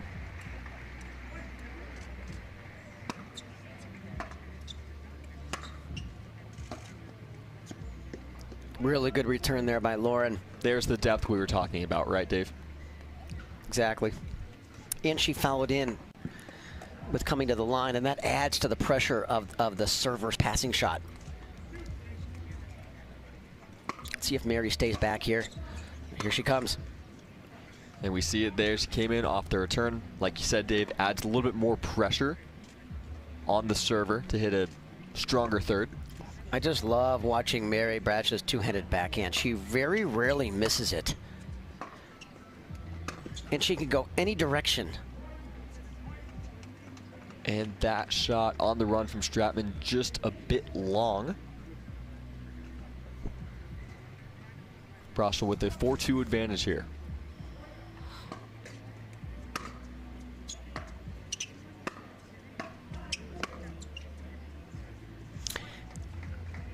You might see a timeout here from Stratman after a few points in a row here by Mary. I think as Lauren takes this timeout and thinks about what she's doing here, one of the things I would be coaching her is I think she ought to hit more of her returns of serve out wide to the Brasha forehand side, because I think Mary's more dangerous on her passing shot off the two-handed backhand. She's more accurate. She's got more spin in terms of topspin, and I think more power. And Mary's more comfortable with that shot. So if you're Lauren, you got to make Mary more uncomfortable. Of course, and that's the name of the game in singles. You want to make your opponents uncomfortable. And we can't forget here, Dave, that Mary Brasha coming off a silver medal in women's singles at the Desert Ridge Open. She had an amazing semifinal win against Leigh Jansen in 3 games, then falling to eventual champion Leigh Waters in the final. But 2 very accomplished players here in this quarterfinal match. Again, kind of goes back to that depth that we're seeing. Multi-time medalists on the PPA Tour here, and it's only the quarterfinals. And, you know, it's hard to say that a 4 seed could be an underrated 4 seed. Mary Brasha, to me, is an underrated singles player. She rarely beats herself. She doesn't make unforced errors, Will. She can hurt you on the forehand, the backhand. She's got a great serve, one of the best returns of serve, excellent volleyer. She's just a really, really tough player to beat. You got to really bring your A game if you're going to take her down. And Lauren very upset with herself there because she created a great opportunity with an awesome return of serve and then just blew the volley. So Brasha with a commanding 6-2 lead here and the ball in her hand.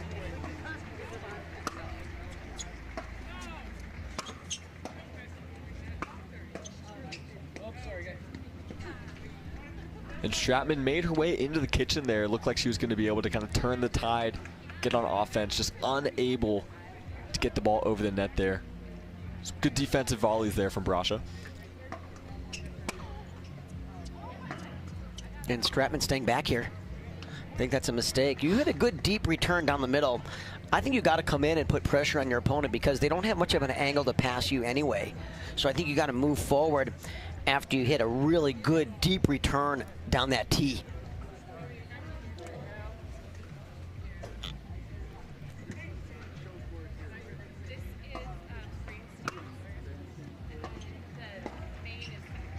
And just a nice drop there from Brasha. Stratman kind of had a look at the volley.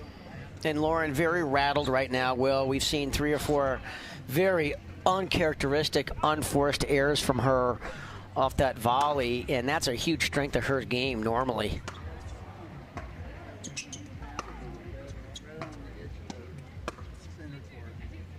And that's going to sail wide. So real credit to Mary Brasha for keeping the pressure on Stratman here and looking to just roll this first game.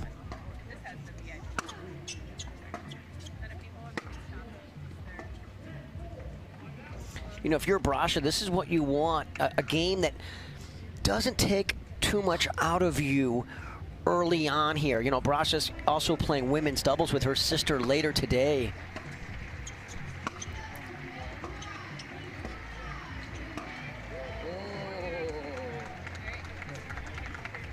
It looks like on Humana Championship Court, Ben Johnson's just taken down J.W. Johnson, booking his spot in the men's singles semifinal. He'll take on Connor Garnett, who we just saw beat Christian Alshon.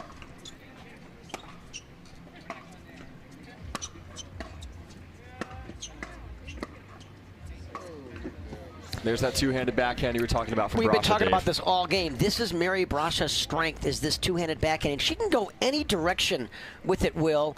She likes to roll it with topspin, but she can slice it as well. Such a dangerous out on the women's singles side.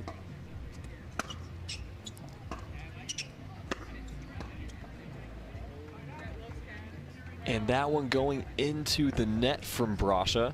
So Stratman staying alive here in game one. Has some work to do here. We'll see if she can put together a run.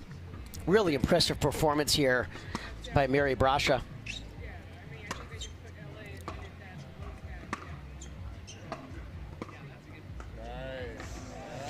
Terrific approach out there by Stratman, getting that ball deep. And notice how she went to the Brasha forehand side like we talked about earlier. You see that combination of power from Stratman, but then able to take a lot of the pace off on the volley to get Brasha on the run. And that's going to be a timeout there called by, I believe, called by Mary Brasha. And so a bit of a run here from Lauren Stratman, Dave. We saw her kind of attacking that Brasha forehand. Anything else you think she needs to do to kind of stay in this game one? I thought Stratman got rattled early there. You know, we saw some uncharacteristic, unforced errors for her. And, you know, when she gets mentally rattled, she tends to go a little downhill like we all do. I mean, we just saw this in the Alshon match where he got a little rattled there in that first game by Connor Garnett and never fully recovered from that. So let's keep an eye on Lauren Stratman's nonverbal here and her body language, Will, because I think that's something that's going to be a real key as this match progresses. I've talked about it a lot on the broadcast throughout this week. It can be so difficult to close out matches, right? Once you get to that 9-10 point range, you're just expected to win that game because you're going to win it 98, 99% of the time, and you never want to let any game be that 1% where you don't win once you're the first player to get to 10, especially with a big lead like this. So we'll see if Brasha's tight here and maybe not going for something she usually would with this big lead. Stratman, a very, very experienced competitor. You mentioned her tennis background and been around the PPA Tour a long time. I fully expect her to refocus here and get back in this match. And that's not going to help her cause because that backhand slice down the line really floated high and gave Mary plenty of time to cover. A skyhook forehand there from Mary Brasha. So game point here in game one. And that's going to sail long. So Mary Brasha takes game one against Lauren Stratman 11-4. A nice display of consistency there from Brasha. We'll see if Stratman can turn the tide in game two. But until then, on this break, we will take a few moments. See you back here in a few minutes.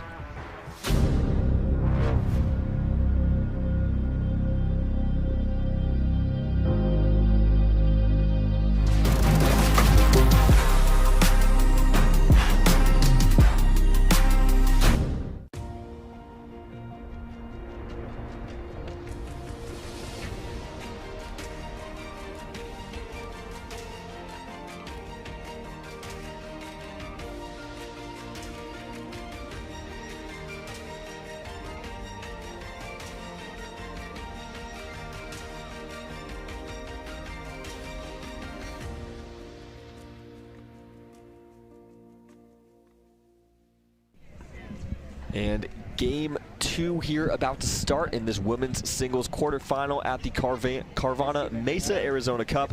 I'm Will Doughton, joined by Dave Weinbach.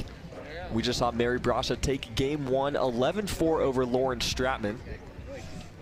We'll see if Stratman's going to be able to turn the tide here in game two, Dave. Well, I think a real key to this game is Lauren Stratman needs to get a good start. I think if she gets down 3-0, 4-0 early, it's going to be really hard on her from a mental standpoint, even more than a physical standpoint. So that's what I'm going to look for here in the early stages of game two.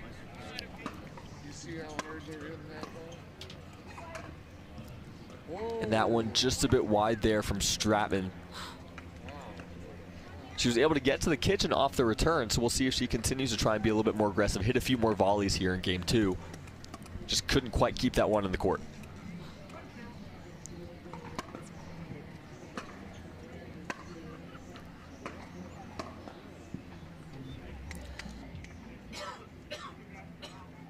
And That shot from Brasha just a bit long, it looks like.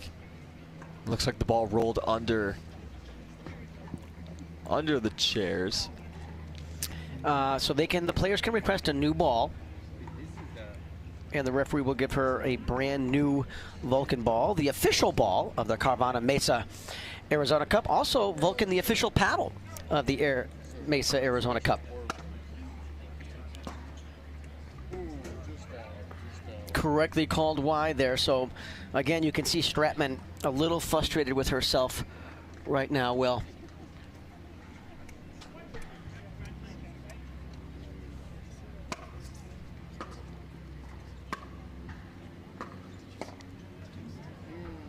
That's a nice shot there from Stratman, so low over the net and so much power.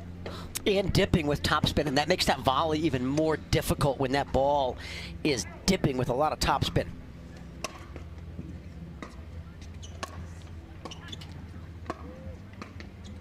Really nice serve there. Great point overall, but nice serve there from Stratman to kind of start it off there. And finishes with a nice backhand volley. Gets her on the board here in game 2. So let's see if Stratman can build some momentum here. And that is not going to help her cause mentally or physically.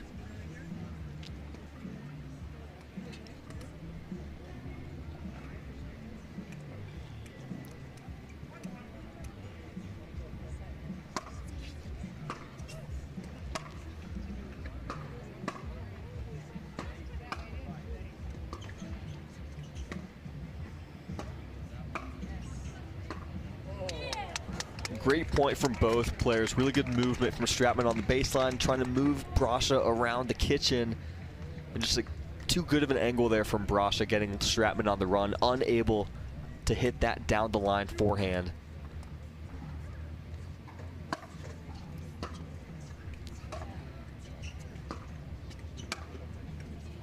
Oh, great approach there by Stratman, and I like how she followed it in to that line and put a lot of pressure on Brasha.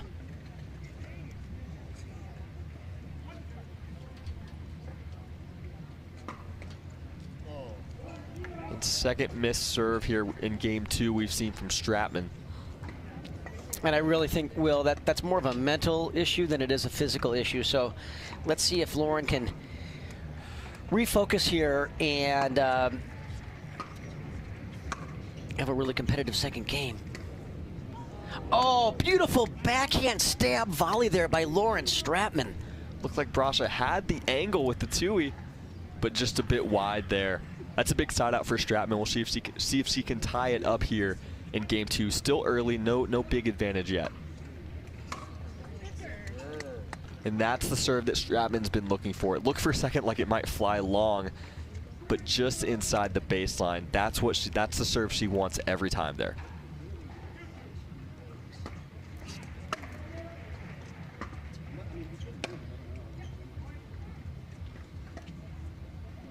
And the backhand into the net there from Brasha, and Stratman's got the lead here in game 2. Yeah, interestingly, Will, after a good return, Brasha deciding to stay back on that last point.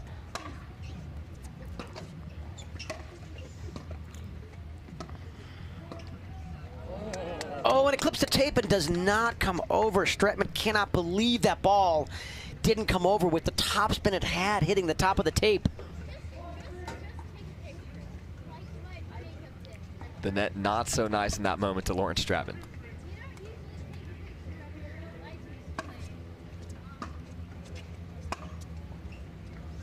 You don't see that very often. A Mary Brasha two-handed backhand drive into the bottom of the net.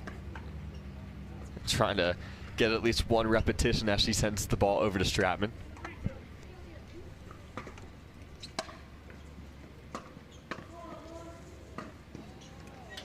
Great shot there. Lauren Stratman on the run.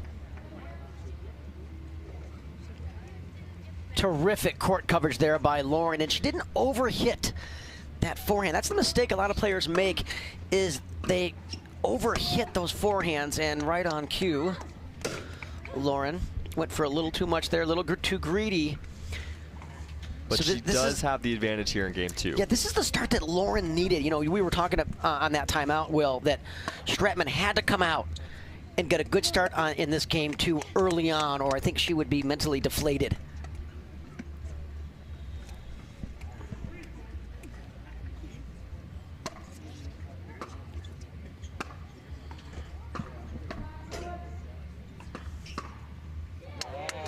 Nice anticipation there from Mary Brasha.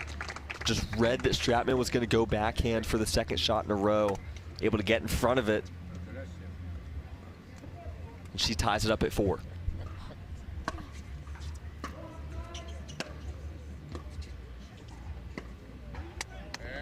Just didn't do anything with that volley and gave Brasha too easy of a pass. Too many options there.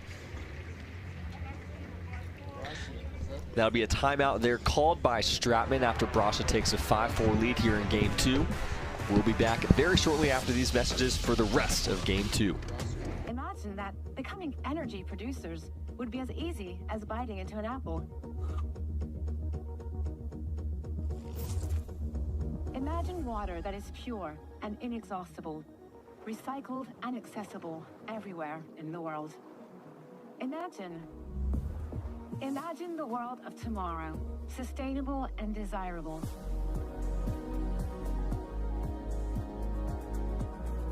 Veolia. And out of the timeout here on Grandstand Court. Game 2 of this women's singles quarterfinal. Mary Brasha up a game on Lauren Stratman and 5-4. I'm Will Doughton, joined by Dave Weinbach. Dave, you like the timeout there from Stratman? I really do. I think she was also a little tired as well. So, you know, we talked about this yesterday, even this morning, that as a pro player, you get 2 timeouts per game. And if you don't use them, Will, they don't carry over to the next game or the next match or the next day. So use them or lose them, don't take them home. So I like to see players, you know, once they lose 2 or 3 points in a row, take a little break. Even if you're not going to change any strategy, just let the other player think about what they're doing, get a little break, get some hydration.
we're back. Apologies for some technical difficulties there with the stream. And we've got Mary Brasha leading 9-6 here in game 2. We just saw a beautiful cross-court forehand winner. And with Mary getting to 9, Lauren is going to take her second time out of this game. So with that, Brasha only 2 points away from moving on into the semifinal. And as we pull up the updated women's singles bracket, we just saw Leah Jansen took out Anna Bright, a very much a quality win, and she's going to take the winner of the match that's going on right now on Humana Championship Court with Leigh Waters and Brooke Buckner, with Leigh rolling in game 1, 11-2. And then, Will, as we scroll down, what do we have on the other half of that draw? So other half of that draw, our first match on Grandstand today, we saw Salome Davidze taking out Catherine Parenteau in 3 games. What a match that was. A pleasure to commentate that one with you, Dave. And so the winner of this match here will take on Salome Davidze in the quarterfinals. And on Humana Championship Court, game 2 is underway. Leigh Waters took the first one against Brooke Buckner, 11-2. And here on Grandstand, we are back. Oh, and Stratman with a wild forehand return way out, and that gives Mary a match point here.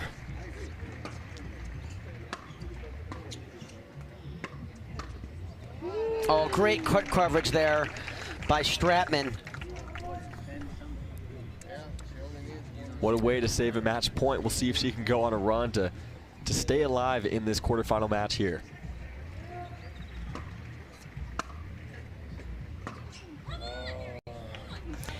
It looks to me, Will, like Stratman's not really committing to her shots, and she's changing her mind, and you know that indecisiveness will lead to errors in any sport.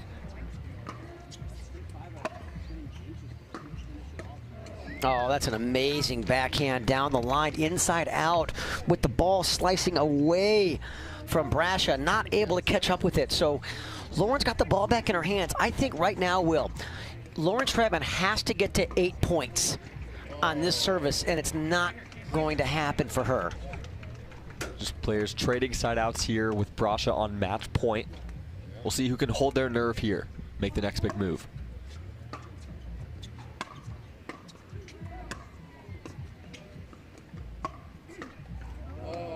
And that is going to do it right there. Mary Brasha books her spot in the women's singles semifinal, takes it over Lauren Stratman 11-4, 11-6. And she will face Salome Davidze in the women's singles semifinal tomorrow. What a great performance, Will, by Mary Brasha. She came out in game 1 and took control early, really never let Stratman into that match, mentally or physically. Lauren Stratman, obviously very disappointed in herself. You can see it in her face. She knows that she's a much stronger player than that.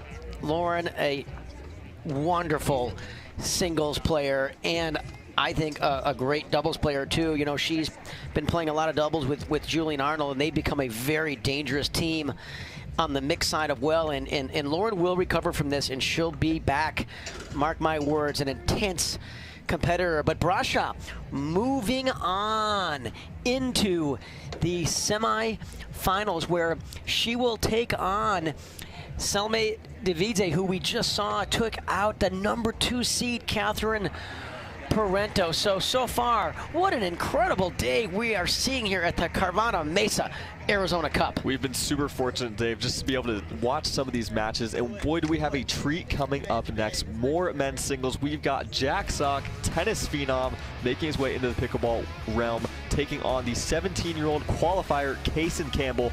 That match coming up in just a few minutes. Stay with us.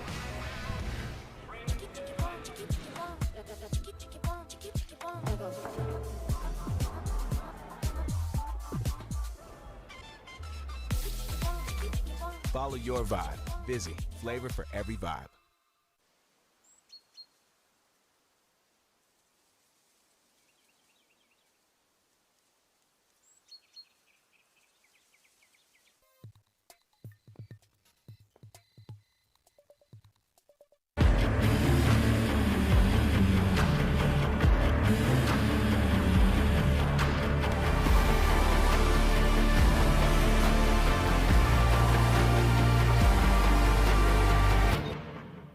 Well, it's easy. I play longer, I feel stronger, and I recover faster.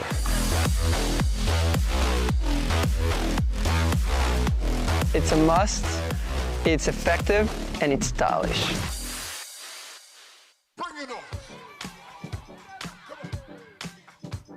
Pack all the things. Fly on your schedule. Reward yourself and the girls whenever. Stay or go when you wanna. And more is on the way. So when you're ready to go, go with heart. Go with Southwest.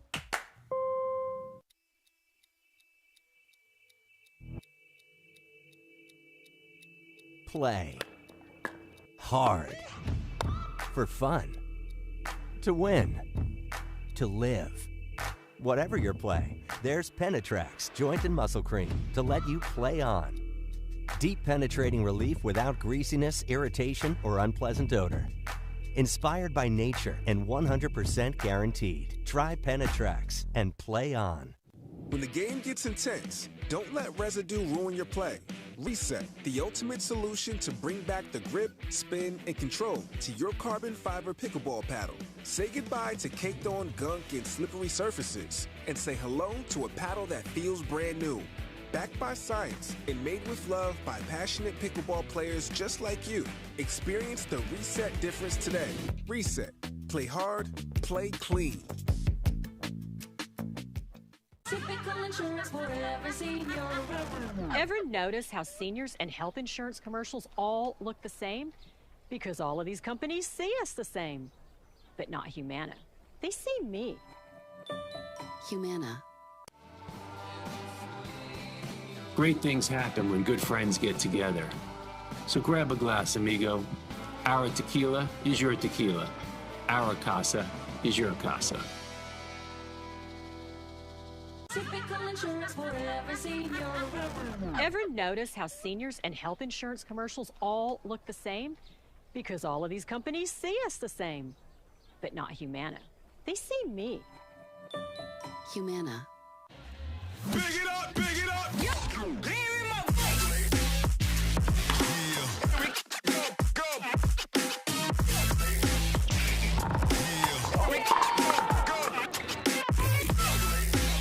My name is Leigh Waters, and I'm a professional pickleball player. My daughter, Anna Lee, is my doubles partner, and her 16th birthday is coming up. Be great to get her a car, and Carvana has helped us make that dream come true. They have thousands of options, and I'm a mom, so of course I want Anna Lee to have something safe. Anna Lee has absolutely no idea about this car, so I told her we're going to Carvana's vending machine for a photo shoot. Drum roll.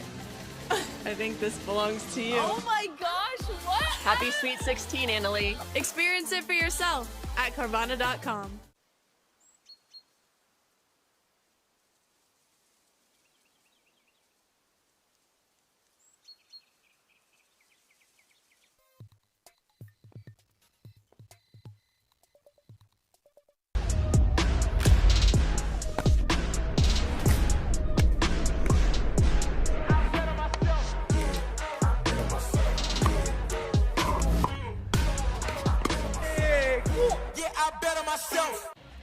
Big it up, big it up. Yeah.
Typical insurance for every senior.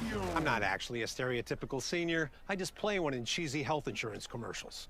In real life, I have Humana because they see me, listen to what I need. It's refreshing. Humana. And we are back here on Grandstand Court at the Carvana Mesa Arizona Cup at the Arizona Athletic Grounds. A treat of a match coming up for you guys. Men's singles quarterfinals, Jack Sock taking on the 17-year-old qualifier, Kaysen Campbell. And I'm Will Doughton, joined by Dave Weinbach. Super excited to bring this match to you guys. Of course, Kaysen Campbell, 17 years old, from South Florida, coming from a competitive soccer background, then transitioned over to tennis. You see that hat on the stream, that kind of sideways hat. Considers it to be his lucky hat, and even though he has other ones, prefers to wear this one during competitions. He's had quite the run, took out Colin Schick and Dylan Frazier on his way to the quarterfinals.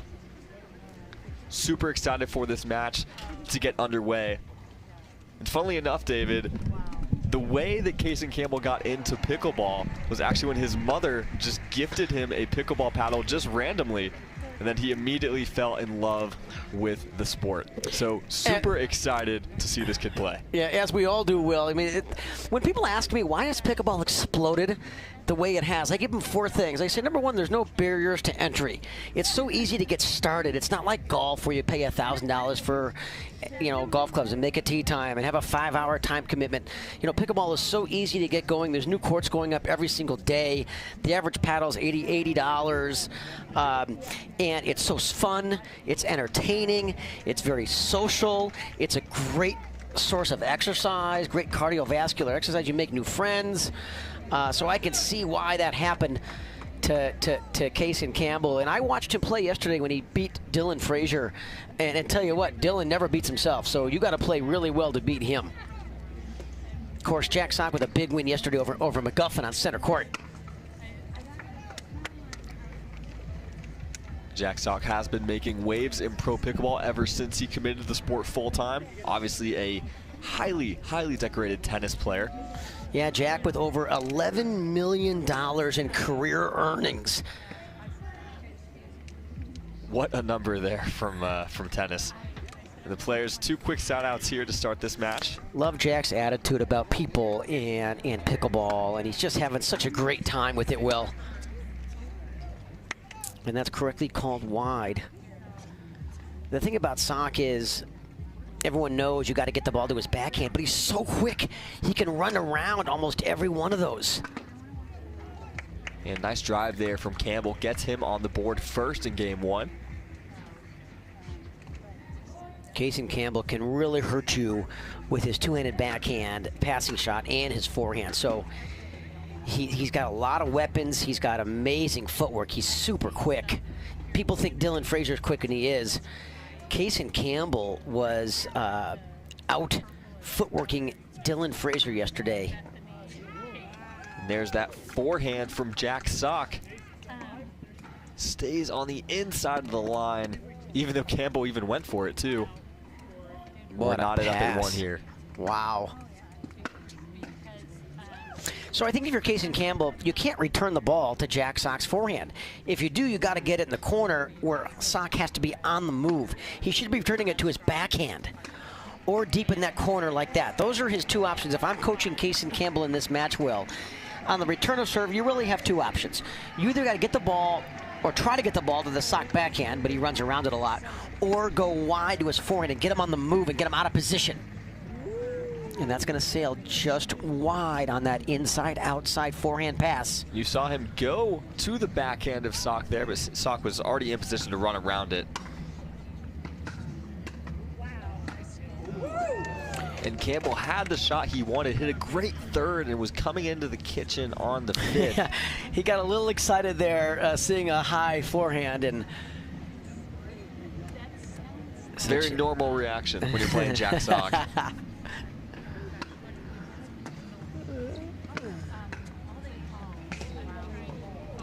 Oh, just missed it. And you can see just how crowded this grandstand court is. Stands are filled. You got so many people standing behind the court. Love to see it in support of this young qualifier. In talking to Jack the other day, Will, we were talking about his roots. He was born in Omaha. I've done a lot of clinics in Omaha, so we were talking about Omaha. Of course, he went to the University of Nebraska. He's a Cornhusker, and now lives in Charlotte, North Carolina. Such a great personality. Loves people, is always smiling, extremely humble guy, just great for this sport to have him join the Professional Pickleball Association too at this time in his career. Really enjoying it, he told me.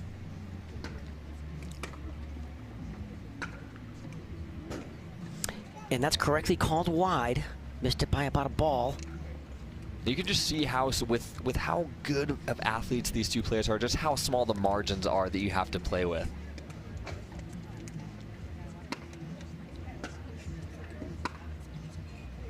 That's going to sail long, so a really good leave there by Campbell. One of the toughest things to do in this game is let out balls go long. Everybody wants to hit him because you get so locked in. A bit of a stalemate here at 3-2 in favor of Jack Sock. Players opting to hit a lot of third shot drives here early, Dave. We'll see if any of those players kind of diverge from that pattern. And not there from Jack Sock. Goes for the forehand, saw the opening. Campbell leaning left, thinking that Sock was going inside out. And at the last second, turns the wrist over and goes down the line like we've seen him do on a tennis court 4,000 times. And there's that return you talked about, Dave, kind of deep to the Sock forehand. Yeah, in the match against McGuffin, Sock was favoring the cross-court forehand. So his favorite shot is to take his forehand and go across his body and go to his left, his opponent's right.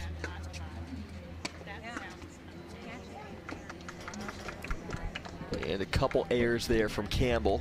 And sometimes, Will, video doesn't do it justice. Just the velocity that Jack Sock or all of these players are getting on this pickleball. It's a great point, Dave. You know, it's not just the speed, it's also the spin, that velocity. And, you know, talking to a lot of the players, they feel like this Vulcan ball, they can spin it more. They can maneuver the ball more is the word that Matt Wright was using with me the other day. And I totally agree with him with this Vulcan ball. And by the way, the players are getting a new ball, Will, on every game. Vulcan, the official ball of this tournament, and also the official paddle of the Carvana Mesa Arizona Cup. Nice overhead there from Campbell. See if that can give him some momentum, help him get off two here.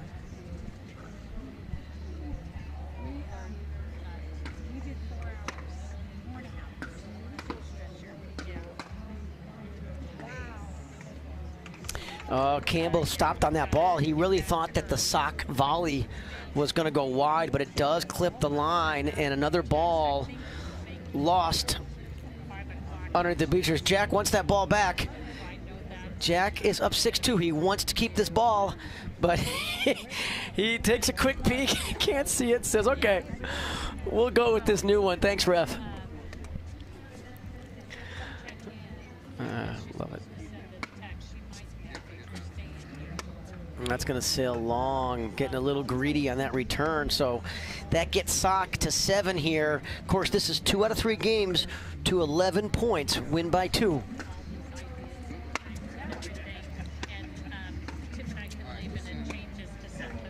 And some nice spin there from Campbell. It looked like off the net, maybe. Sock unable to really decide what to do with it. Looked like he may try and go inside out, then maybe up the line. And Campbell with another chance here. Oh, he went with the one-y. That one just a bit long, but yeah, Dave, we see the one-handed backhand from Jack Sock. Don't see that. I don't think we've seen that at all yet in this match. See it very rarely from him.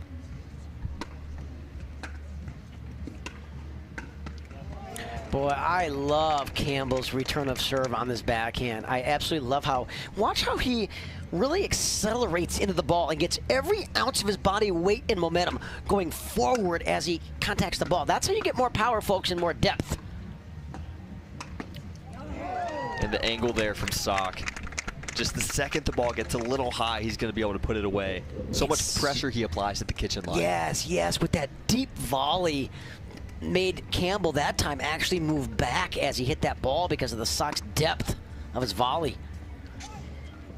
Oh, and right on cue, as we talk about his terrific backhand, he plucks one into the net. And that'll be a timeout called there by Case and Campbell. 8-2 in game one. Stay with us for more game one action in just a few moments.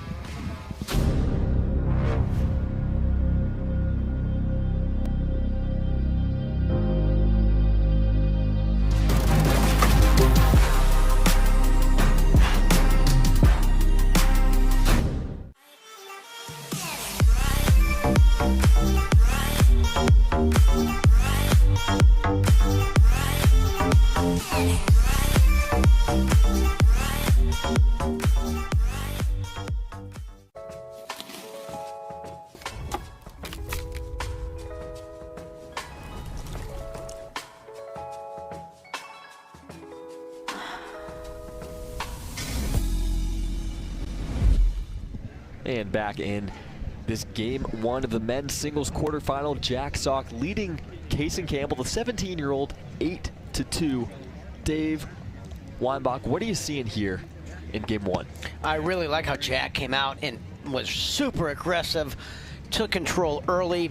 He's got an 8-2 lead in this game one. Case and Campbell, such a competitor. Love this guy's singles game.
I can't take no loss. I don't even know what it costs. I hit the ground, then it go off. Yeah, hit the ground, then it go off. Yeah, I can't take no loss. I don't even know what it costs. Yeah, I hit the ground, then it go off. Yeah, hit the ground, then it go off. Yeah, run it. Ooh, I really feel it's my time, think it's my year. Yeah, I really feel it's my time, think it's my year. Yeah, I really feel it's my time, think it's my year. Yeah, I really feel it's my time. And Will Doughton alongside Dave Weinbach here. We just saw Jack Sock take game one against Case and Campbell, 11-3. Dave, what did you see there from Sock and from Campbell that you may want to see him switch here for the second game? Well, I thought Sock came out really aggressive, and it's what he does. It's how he plays, both doubles and singles. He just smacks every forehand he possibly can get, really limits his backhand touches because he runs around it. And he's quick enough to do that. What I love about Campbell is his footwork is amazing. He's super quick with his soccer background, and he can hurt you off both his forehand and his backhand side. He had some really quality wins this week in singles, which we'll talk about as this match progresses. And we like the volley there, kind of going behind Jack's sock. He had the open court, but decided to assume Sock was going to go and try and hit a forehand there. Yeah, Campbell took down Jack Sock's drill partner and doubles partner, Colin Schick, the other day. Also, Schick residing in Charlotte. And then yesterday, took out one of the toughest guys to beat in singles, Dylan Frazier, who's really ramped up his singles game. So Campbell, a name to watch out for, folks, on the PPA Tour. Don't let that 43 number next to his name affect your judgment of this kid. He's a stud. Anytime we're playing in the quarterfinals of an event, especially in men's singles so deep, you know you can play. 3 backhands ripped there up the line. And he catches Sock leaning middle there. What a point from Kaysen Campbell. See if that gives the 17-year-old some momentum here to start game 2.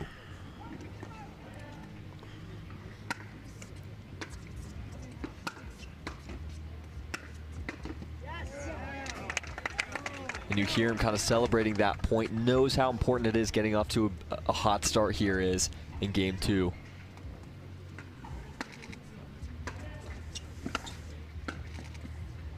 Oh, what a great volley going behind him as Campbell's on the full run trying to cover a backhand. Jack just turns the face of his paddle.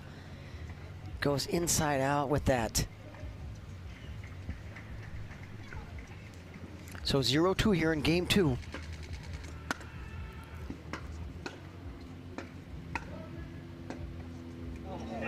Oh, wow. What a two-handed backhand flick down the line. You don't know how hard that shot is to do, folks. He has that because it's muscle memory from tennis.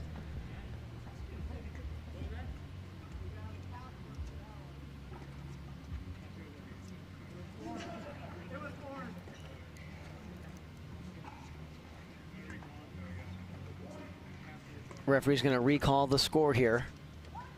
1-2.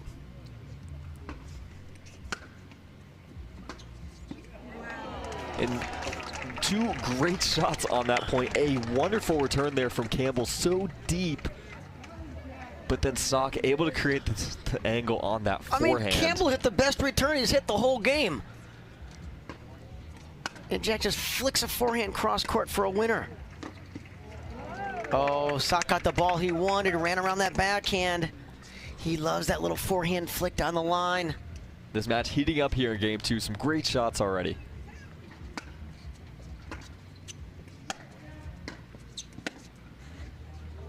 Oh, and that does try to curl in, but does not make it all the way back. So a side out here for Sock at 2-2 after taking game 1 pretty handily.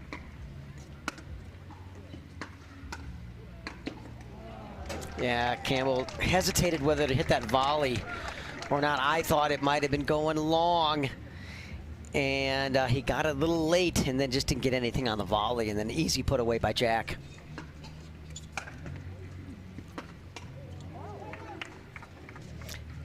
And another good deep return there from Campbell. Gets the air there from Sock. I think that's what Campbell's got to do. He really has 2 choices on where he can hit his returns.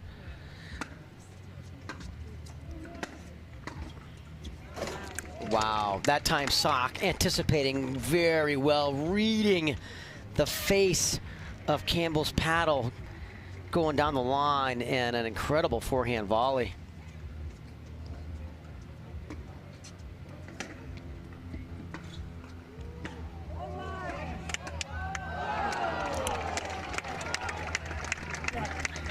A little unforced error there by Campbell. Got the ball he wanted.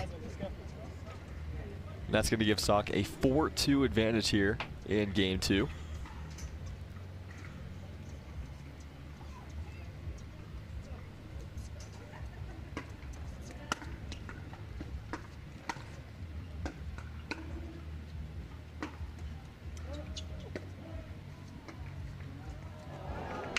Really nice depth on that by Campbell.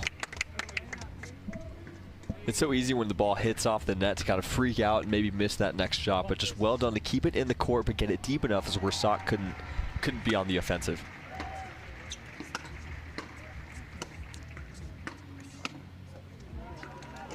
And just unrelenting attacks there from Sock at the kitchen. The winner of this match takes on the winner of the match that's currently on Humana Championship Court, featuring Federico Saxrud and Jaume Martinez-Vic. That one early in game 1.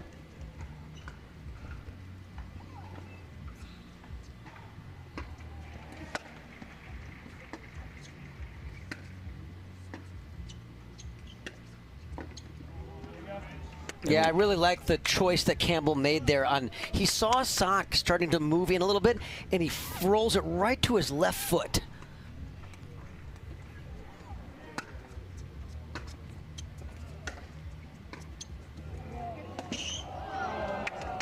And what a return there from Jack Sock.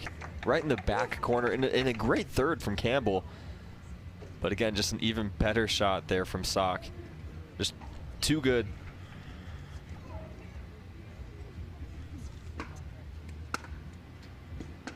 And there you see him running around the backhand again, and then he's out of position for the next shot.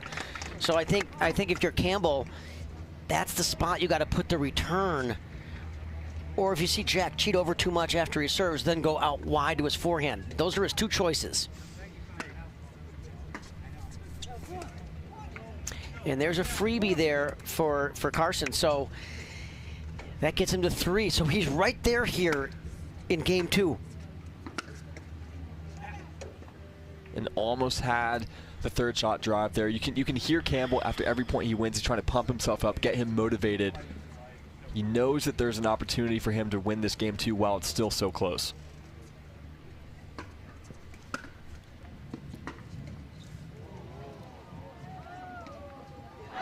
Oh, great get there by Kaysen. And then Sock gets a little cute on this next one. He's there in plenty of time. And a chance for Campbell here to tie it up. Sock just relaxing that grip pressure a little too much. And a great spot there from Campbell. Catches Sock moving. And we've got a tie game here at game 2. Kaysen's so quick.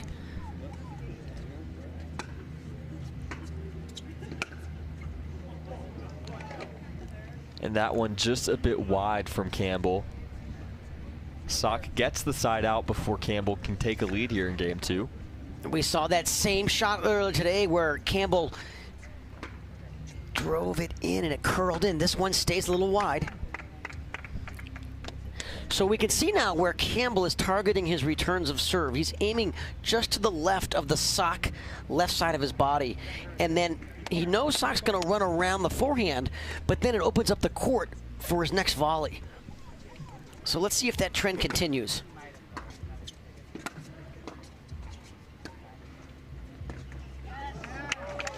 And that's just a poor decision there by Sock to try to speed that ball up down it by his left ankle.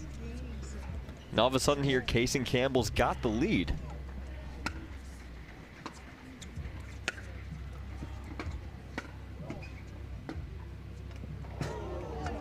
And too good there from Jack Sock. That's the second time we've seen that kind of backhand flick up the line here, Dave. Boy, just lands inside the baseline. Beautiful two-handed passing shot by Jack. So let's see if he can tie this game here at 4-5 in game 2. Oh, and that would have been in if it didn't clip the tape. So Kaysen's going to get the ball back in his hands here, trying to move on here and get to 6 and take game 2 and try to force a deciding game 3.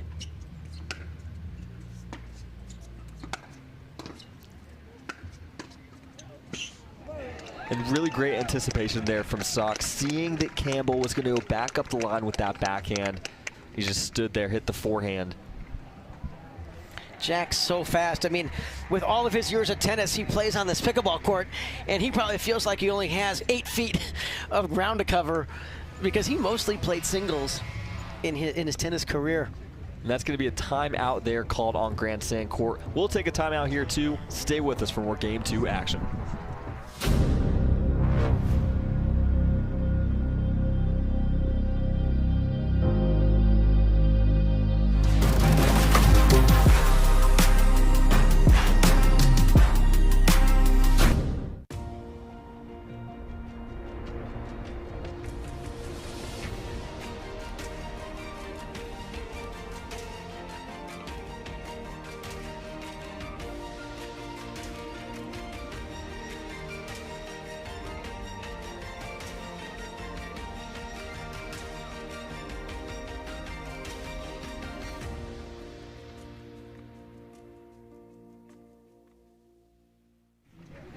And we're back out of the timeout. The 17-year-old qualifier, Kason Campbell, leading Jack Sock 5-4 here in Game 2 after dropping the first.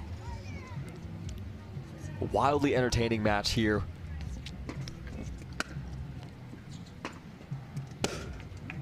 Great crowds all week long here, Will, here in Mesa at the Arizona Athletic Fields. Just a beautiful facility here. And you can hear Campbell just kind of trying to pump himself up. You heard the audible yes there. Knows how important this moment is in the match. Just a perfect day for pickleball. 73 degrees right now.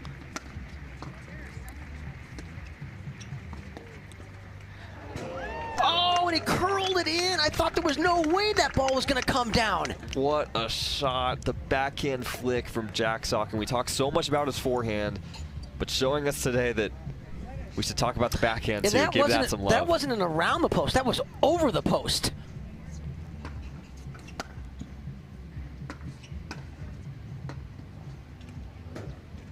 It looks like he had to look at a similar angle with the backhand down the line. That one falls just a bit wide. It's Campbell serving here with a 2-point advantage. And a freebie gets him to 7. Love the way this Campbell competes. Fearless. And there's another freebie. So let's see if Sock takes a timeout after these 2 freebies. Now he's going to say play on. You can really feel the momentum maybe switching here. Almost missed another one. Instead, it goes off the tape and missed third there from Campbell. And if you're Jack Sock, you desperately want to get out of this match in 2 games. You absolutely do. You know, first of all, he's got another match today.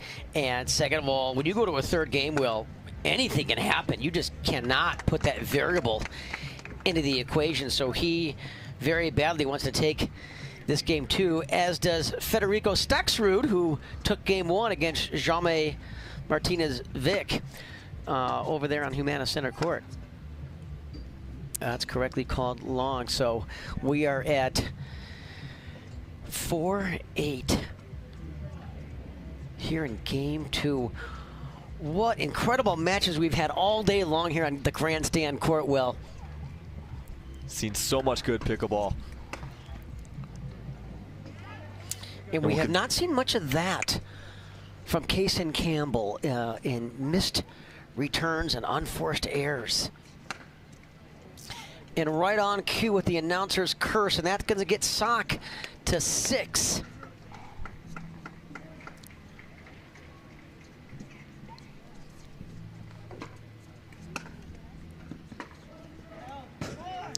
Oh, and Jack had a really good look at it. And Campbell still with the advantage here in game 2.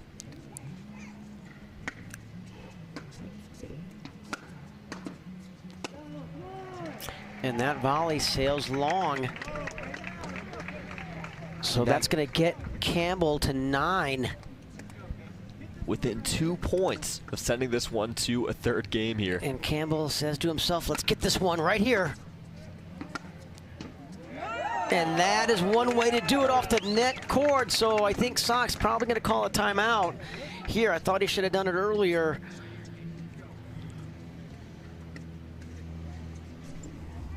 And it is going to be a timeout called there by Jack Sock.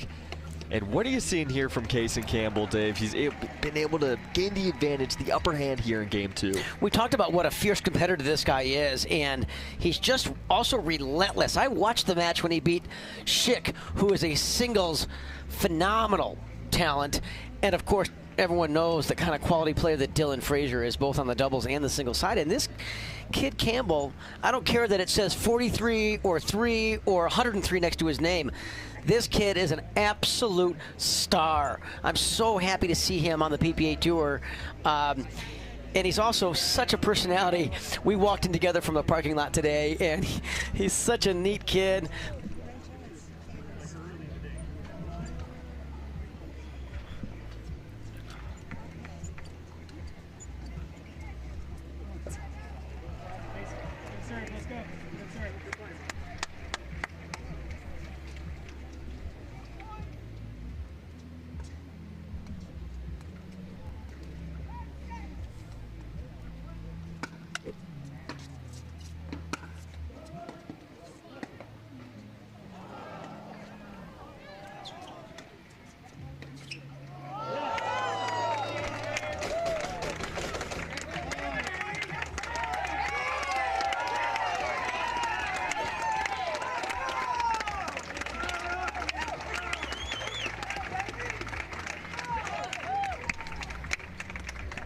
And Kaysen Campbell takes game 2 there, 11-6 over Jack Sock.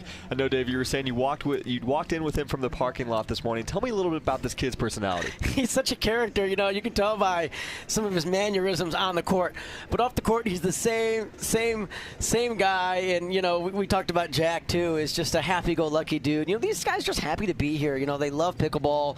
They love to compete. Jack and I were talking, you know, a few days ago, and how he just loves to compete. He says, Dave, this is the time in my life where I was ready to move on from tennis, and he's such a competitor. I wanted to compete in something. So he said, pickleball found me at the perfect time. And I thought that was a very interesting, the way that he said that. So this is a match that we knew was going to be super fun to watch. Obviously, Jack coming in as a heavy favorite because, you know, there's a 43 next to Kaysen's name, but to me that is meaningless. You know, he, as you said, he qualified even in the singles draw just to get into the pro main draw. You know, when you're at this point in the tournament, Dave, all the way in the quarterfinals, whatever number is next to your name, it really does not even matter. And I have to bring more attention to the hat on Campbell's head that you see when he plays it sideways. It looks a little raggedy. It's his lucky hat he wears during competitions. Apparently it's a memento from his early tennis days. He's worn it for every single match this week, and people see that and they think it's this funny character. This guy can flat out play. And I'm looking forward to this third game because we all know that these guys have the physical skills and the physical talent. I think this is going to come down to kind of a mental test of endurance as well. So that's something that to keep your eye on as we look to start this game 3. And the players will switch sides again to start this game and have a brand new Vulcan ball in their hand. And then as soon as a player gets to 6 points, they'll switch sides. So there's no advantage, disadvantage with the sun and the wind here. It's just player versus player on Grandstand court. Jack Sock to serve to start us in this decisive third game. Crowd has really built up here as this day has gone on. And not the best start to the game you're looking for if you're Jack Sock with the missed serve.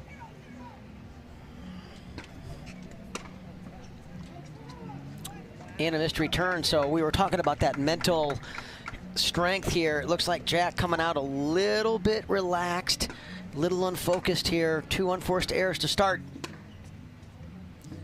Make it 3, so this is going to be a 2-0 early lead here for Campbell in this deciding game 3.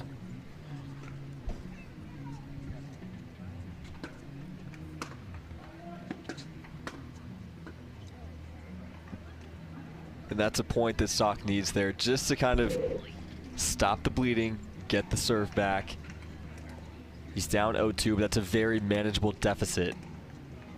Still early here in game 3. And another long serve by Sock, getting a little bit greedy there.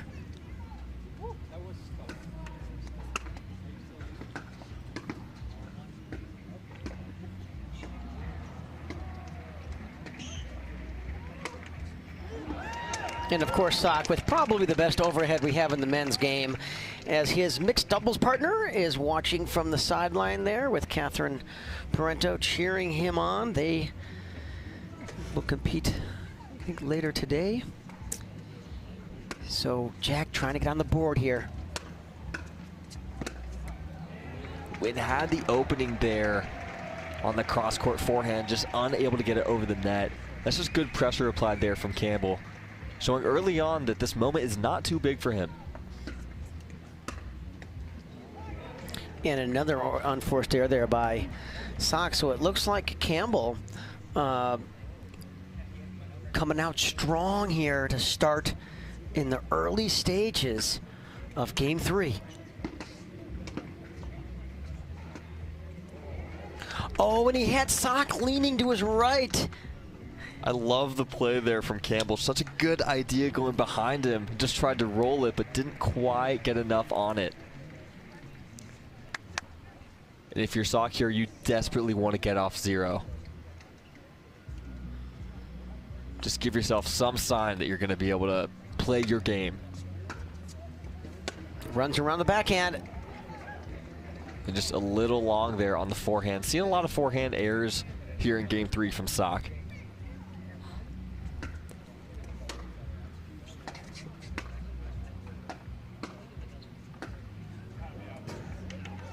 We have not seen many wild two-handed backhands from Campbell in this match like you just saw there.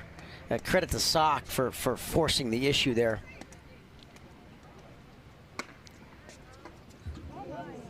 And I think that serve catches the line and skids, and that causes that miss hit from Campbell. So a great serve there by Sock.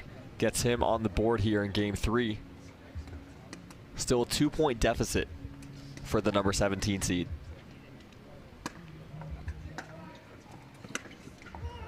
And there's one of the 2 targets that Campbell has, I think, correctly recognized, that either you go on the sharp angle to the Sock backhand, forehand corner, or you somehow get it left of his body. Oh, and what amazing forehand roll, inside out pass. What a shot there from Kason Campbell, and that, I believe, no timeout called by Sock.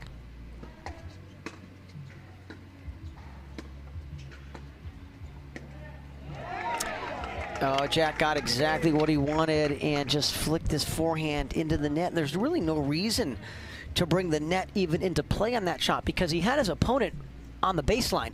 Jack could have gone 2, 3, even 4 feet above the net.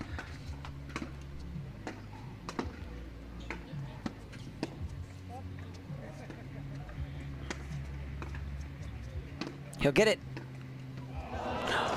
Great point there from both players. I love the way that Campbell was able to work his way into the kitchen despite Sock having the early advantage.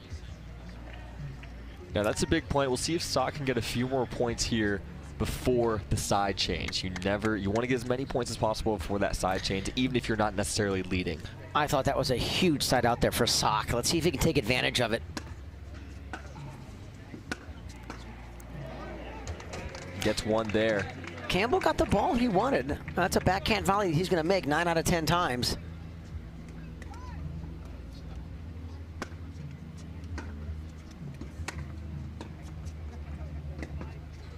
Oh, I think it just sails long. Sock knowing that was a perfect opportunity to get to 3.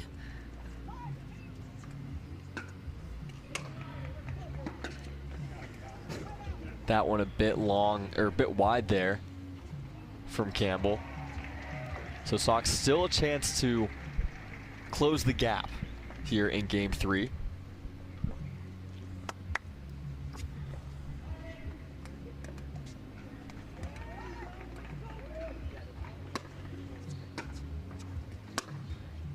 Oh, Now that's the ball he likes, but that's the spot that Campbell should not be returning to. That's the one place you cannot go on the return of service. You can't go middle, and you can't go a little bit right of middle because you're going right into the Jack Sock forehand wheelhouse. That ball looked like it didn't bounce to me.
Julia Ingram, report to the tournament desk. Julia Ingram, report to the tournament desk. This is your second call. And Jack Sock goes on a huge run, down 1-5 here in game 3.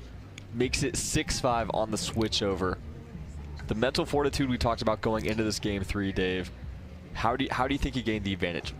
I really like what Jack has done here after being down early. We'd expect nothing less from a fierce competitor that Jack Sock has been his entire life. And, you know, what he's done is he's played to his strengths. He's trying to create opportunities for that forehand weapon.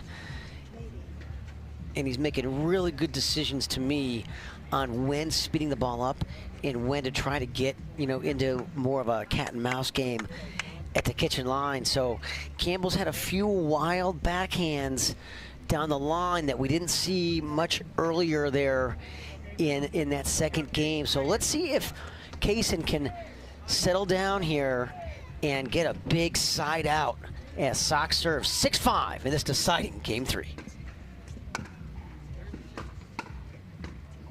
And that volley is not going to do it, Will. He just didn't get anything on that backhand volley. You can see totally mishit it, went off the top of his paddle.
And what a match we just saw here on Grandstand Court. Jack Sock taking down the qualifier, Kaysen Campbell, in 3. Exciting, exciting games. What a match it was to experience, Dave. What a credit to Kaysen Campbell to come on this big stage and play against arguably one of the greatest athletes that we've had in professional sports in the last decade, and showed really well both physically and mentally. That was an absolute thrill to watch. And credit Jack Sock, he was down early and really made a run there and took control, and I like the way he finished with aggressive. He didn't wait for Kaysen to give anything to him. Jack went out and took over and took control at the end there, Will. I completely agree, and we saw Campbell had the lead 5-1 in game 3, and then Sock won it 11-5. So that just tells you Sock really found that extra gear, and that helped him book his spot in the semifinals, where he will take on Federico Staksrud in a rematch of the men's singles semifinal from the PPA Masters. Staksrud won that one pretty easily, so excited to see that one on Humana Championship Court tomorrow. But up next, Dave, we're switching gears a bit. We're finished with our grandstand singles for the day. We're going to mixed doubles, and boy, do we have a treat coming up. We've got the Johnson sibling duo, Georgia Johnson and J.W. Johnson, taking on Jesse Irvin and Christian Alshon. A lot to talk about that match. We'll be here in just a few moments to break it all down for you. Imagine that becoming energy producers would be as easy as biting into an apple. Imagine water that is pure and inexhaustible, recycled and accessible everywhere in the world. Imagine the world of tomorrow, sustainable and desirable.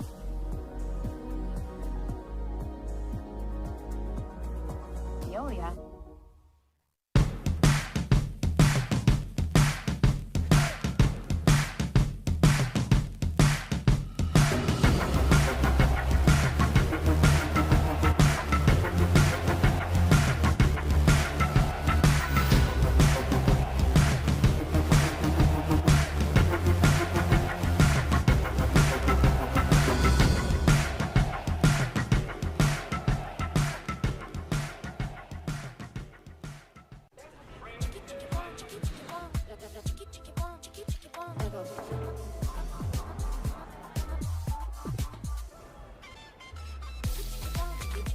Follow your vibe. Busy. Flavor for every vibe.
Tens of thousands of customers wrote about Carvana being smooth in their 5-star reviews, including Terry. To be honest, I thought it was almost too smooth, but Carvana was super transparent from beginning to end. Car details, financing, every step, and there were no surprises. Well, my monthly payment did come out lower than expected. Then I got to pick up my Mustang at the vending machine, and it was so fun and exciting, I did a little dance. Trust me, financing my car with Carvana was super smooth. Finance your next car with Carvana today.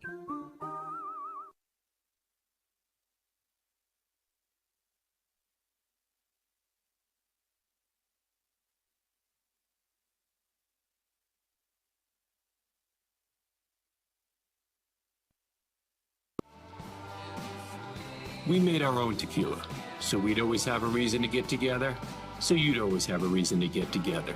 Grab a glass, amigo. Our casa is your casa.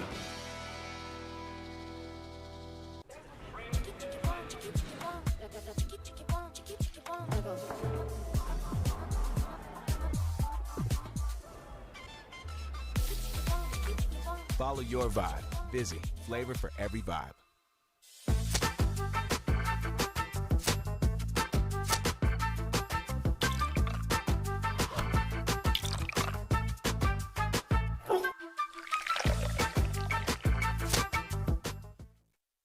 Introducing Skechers Pickleball, the official footwear of the Carvana PPA Tour. They're ultra lightweight and responsive for incredible speed. They have Goodyear rubber outsoles with a specialized pickleball design for increased side-to-side stability and agility. Plus, they feature shock-absorbing foam and Skechers' famous relaxed fit design for incredible comfort game after game. Conquer the court in comfort. Skechers Pickleball, the official footwear of the Carvana PPA Tour.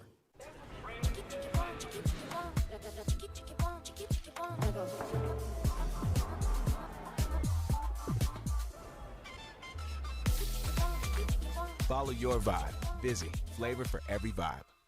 La Roche-Posay sunscreen blocks up to 98% of UVB rays and helps prevent visible sun damage. The only sunscreen with Cellac Shield UVA UVB protection plus antioxidants. La Roche-Posay, the official sunscreen of the Professional Pickleball Association.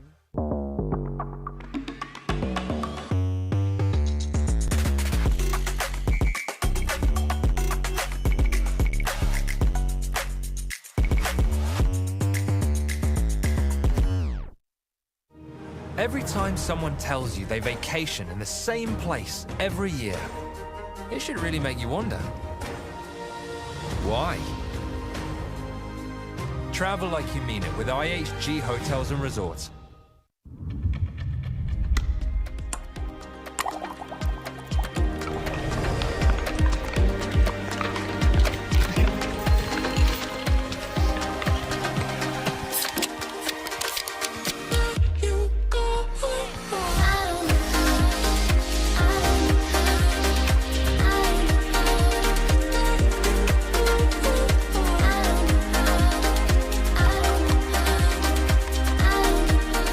The Carvana Mesa Arizona Cup is brought to you by Carvana, serving happiness all season long.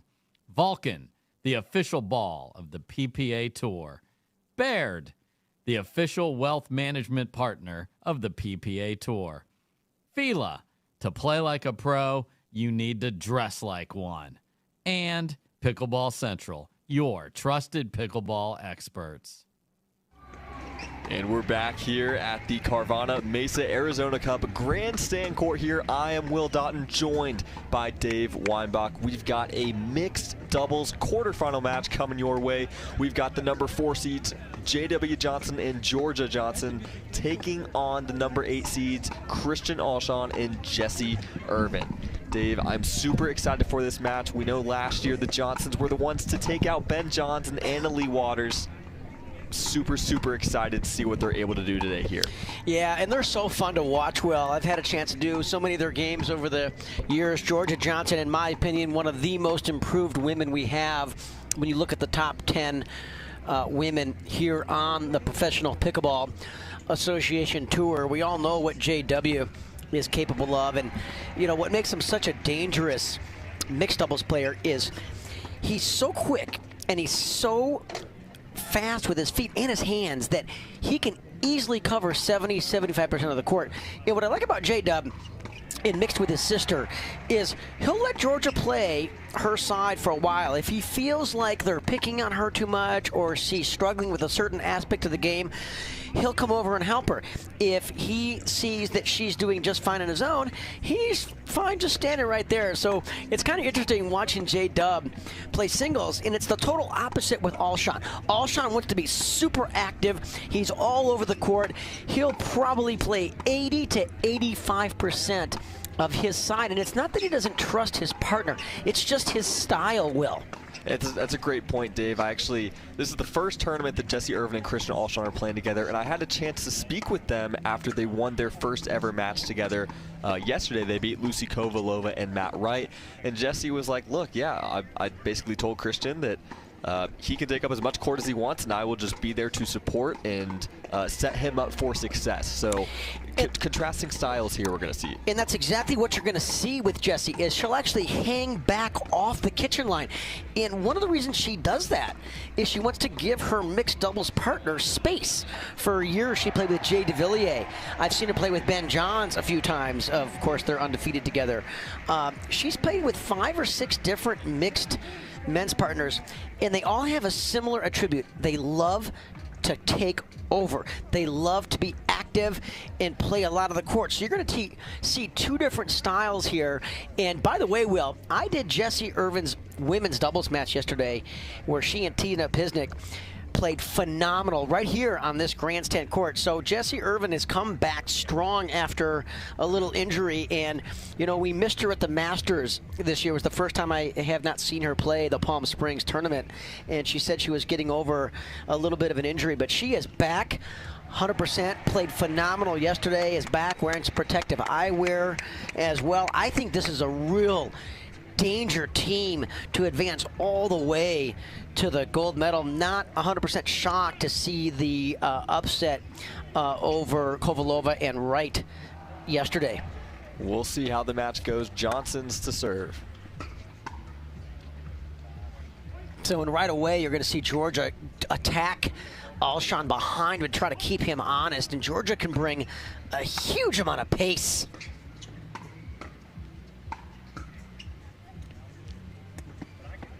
And just to see Christian just taking control in the kitchen early. Not even taking that much court, just the backhand. Jessie Irvin, always so fit. She looks great to me. Played some of the best women's doubles I've ever seen her yesterday. I think she missed 1 ball out of about 150 yesterday.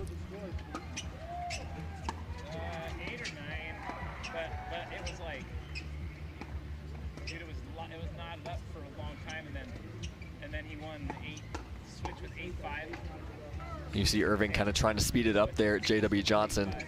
Super tough to do that. Yeah, and Jessie also very, very good at going behind the guy. She's very good with her inside-out forehand, so that's a shot to keep an eye on it as this match progresses. A good spot there from Georgia Johnson. Kind of goes to the back end of Alshon as he was trying to make his way into the kitchen.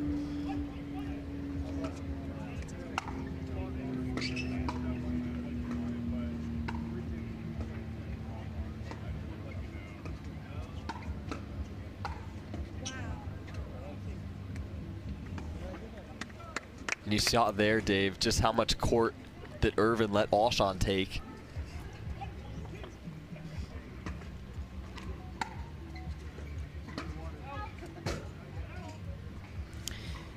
This is really going to be an interesting match, Will, because we talked about the contrasting styles, but I think if they played 100 times, it'd be pretty close to 50-50 result when you get this matchup.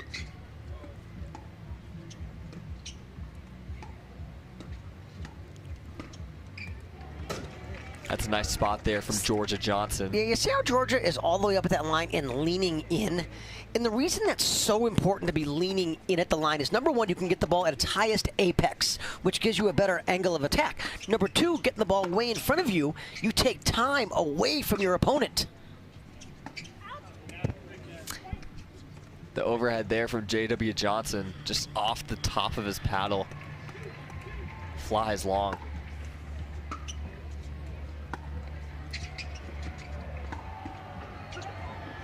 You see what I mean? How Jessie stays back there and gives Alshon room.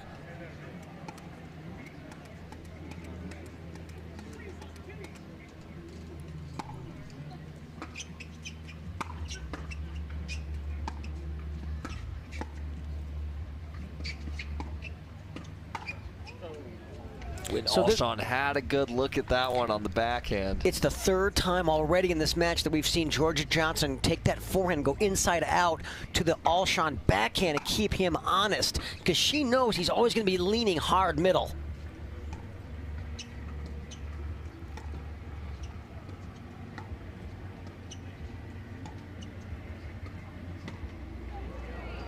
And that's a part of Alshon's game that he has really worked on. He's so good at this.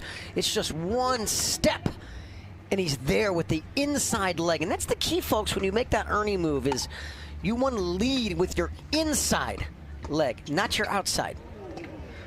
It's a great 1-2 punch there by Georgia.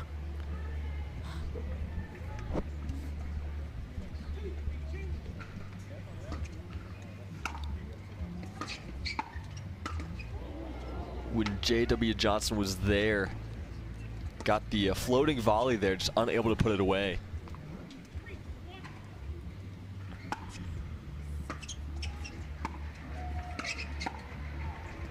Great reset there by Irvin.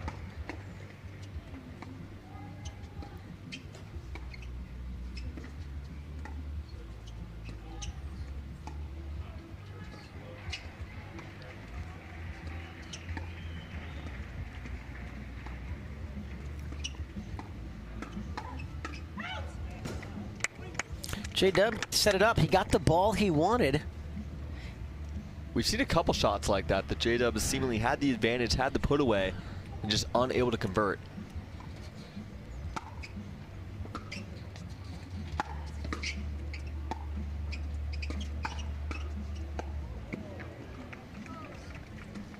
Good hands there from the Johnsons. Love the depth that Georgia gets on those forehand drives. It's not just pace, she gets a lot of depth on it.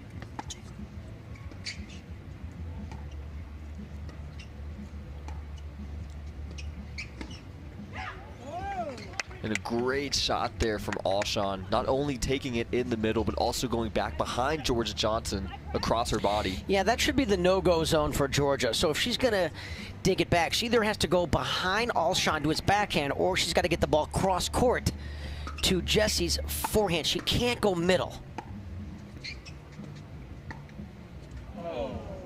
And that one seemed to be on the net for a long time, just unable to get over.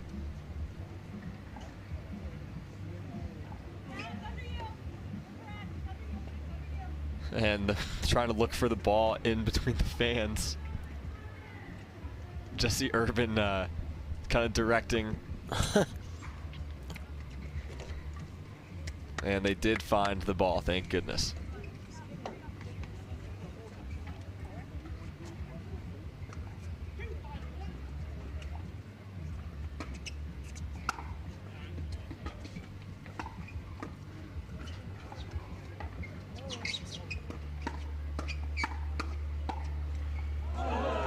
Great hands there, just really from all sides.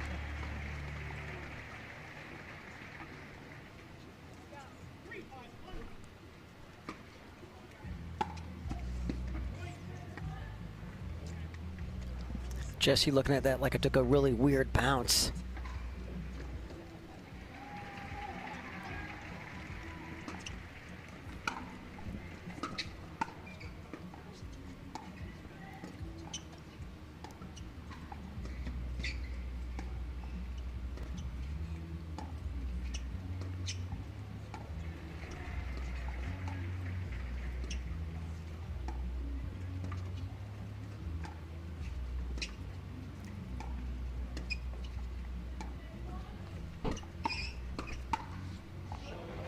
Really good lead there by Georgia, letting that ball go deep. I think it's interesting you're seeing the cross-court dinks from Irvin and Johnson going to each other on the right side.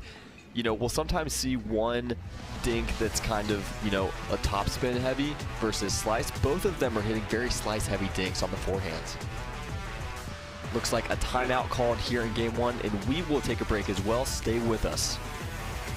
Roche-Posay sunscreen blocks up to 98% of UVB rays and helps prevent visible sun damage. The only sunscreen with Celac Shield UVA UVB protection plus antioxidants. La Roche-Posay, the official sunscreen of the Professional Pickleball Association.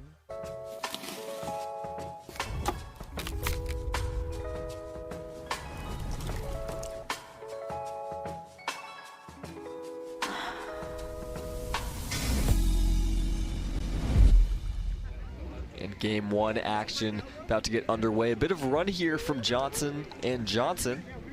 They tied up at 5 here in game one of this mixed doubles quarterfinal. Kind of as we expected here, Will, a super competitive match. I wouldn't be shocked at all if this goes 3. You've got 2 equally matched teams in my view. We'll see how Jesse and Alshon work together here. But I really like the combination because Alshon's a player that likes to play 75, 80% of the court, and Jesse likes her mixed partner. Not all the women want their guy to play 80% of the court, but she relishes that. Wasn't sure that was there. She either had to wait a little longer or go back cross court. Yeah, if she would have waited another 1/8 of a second to a 1/2 a second, it would have created a better angle for her.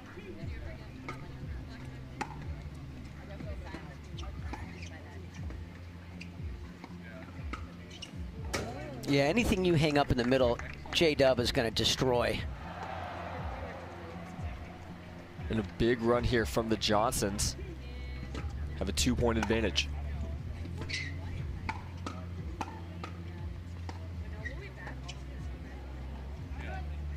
And they get the side out there. We'll see how Alshon and Irvin are able to respond on serve.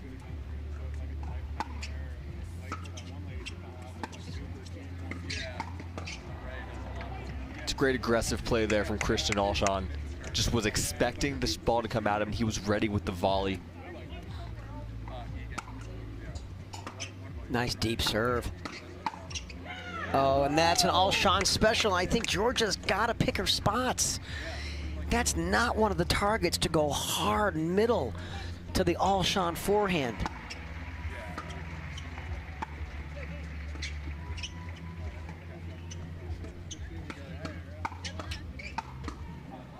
Georgia, I know she wants to challenge him and keep him honest, but she's either got to go cross court or get it behind him. It's really Christian Alshon kind of taking over here in game 1. 3 straight points.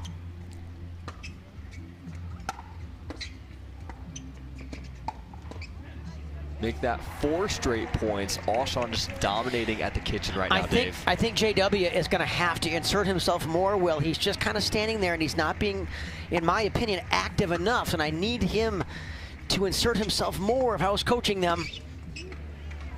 Great finish there by Georgia.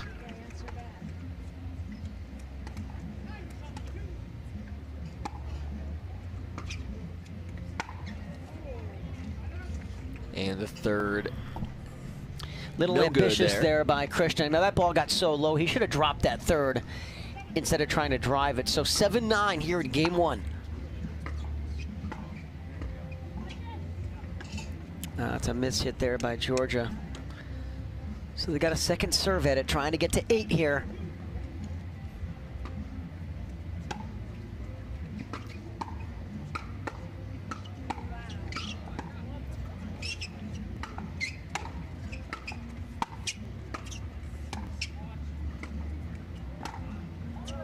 Almost, Jesse. Really good pressure there by Georgia and J-Dub. But just really great defense there to even prolong, make the point go as long as it did. For sure, and now that gets them to 8-9. Oh, and a little greedy there by Alshon. So with that freebie, we are all square at 9-9 here in game 1 of this quarterfinal mixed doubles match. That's what I want to see J-Dub do more is, there he goes. That's what he's got to do, Will, if they are going to win this match. And I think JW is now recognizing that. Using it, and it really came alive in the big moment, right? Taking up more court. And that's going to be a timeout called by Jesse Irvin and Christian Alshon. And it's really been a game of runs here in game 1, Dave. We saw one run by Irvin and Alshon to start it out, and then the Johnsons, and now then Irvin and Alshon, and now again the Johnsons to get a game point. What are you seeing here? I really like how J-Dub has gotten a little bit more active at that kitchen line and really leaning hard to his right. Obviously, they're going to pick on Georgia. You know, when you play mixed against J-Dub and Georgia, Georgia's going to get 80-90% of the balls, and I think J-Dub is got to insert himself more in a match like this. And I know he loves to feel the match out and let the match sometimes come to him. And in men's doubles, that's fine when you have Dylan Fraser as a partner. But in mixed, I like to see him, like we just saw in those last 2 points, where he gets a little bit more assertive. And he's so quick. He can cheat middle, and he still can recover and get balls like on his backhand dinks out wide. So I think he needs to insert himself more like what we've seen here in these last few points. So a great run here by the sister and brother Johnson duel.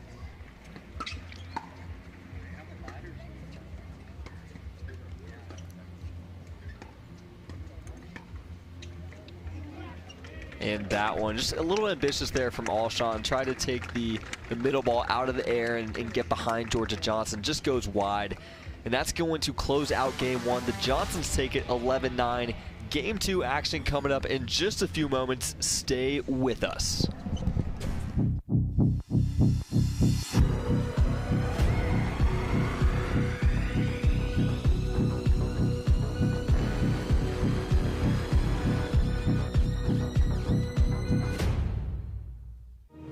Every time someone tells you they vacation in the same place every year, it should really make you wonder, why? Travel like you mean it with IHG Hotels and Resorts.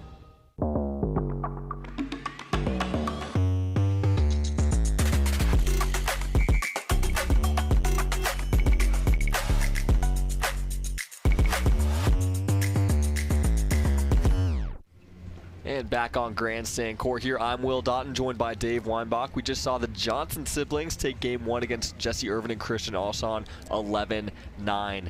The winner of this match, Dave, takes on the winner of a later mixed doubles match, Leigh Waters and Ben Johns, taking on Catherine Parenteau and Jack Sock, who we just saw win a wild singles match here on Grandstand. And everyone's going to be on the Humana Center Court trying to catch that action with Catherine and Jack taking on Leigh and Ben. That's a 1 versus 7 seed. Also, advancing in mixed doubles today with a withdrawal is James Acknowledge and Anna Bright will move on as Dizon and McGuffin withdrew. So they will advance into the semis.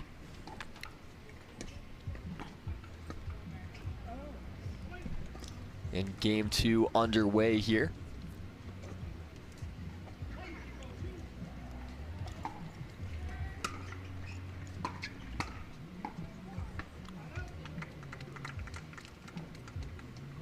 We'll see if Irvin and Alshon are able to force a decider here, Dave.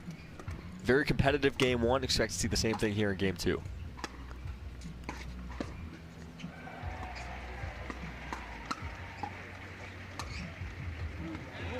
Terrific finish there by Georgia on that sharp angle.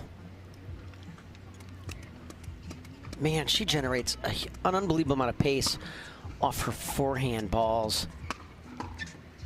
Sometimes video doesn't do it justice, just how hard these players are driving these balls in terms of the velocity and the spin. Sometimes video doesn't show that very well.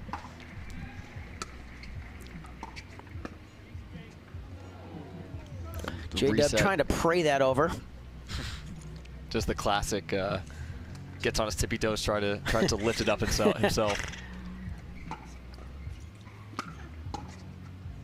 Yeah, great drive there. That ball really dipping and got down way below the net by the time Jesse got a paddle on it.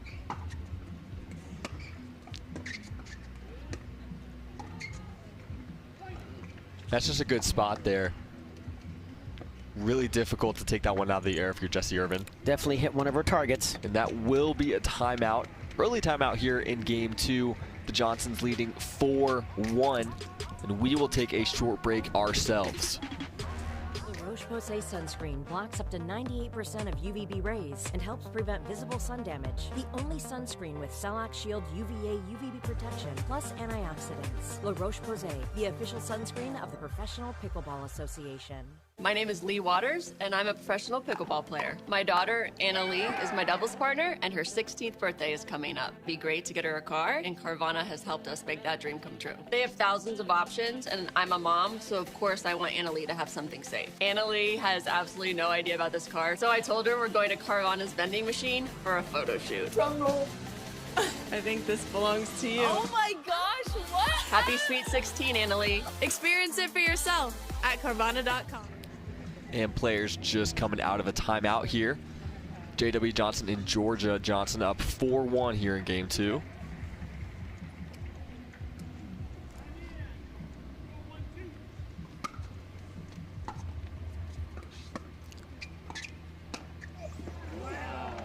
That's an example of what we were talking about earlier. I think he's starting to look for these opportunities.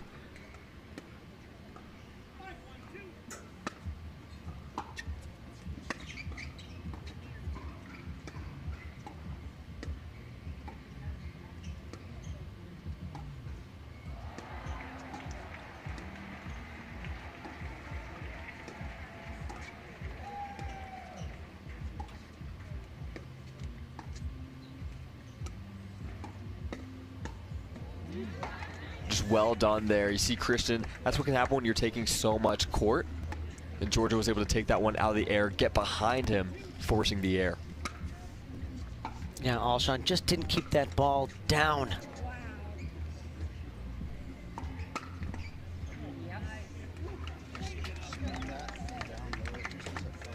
And just the run continues here for the Johnsons.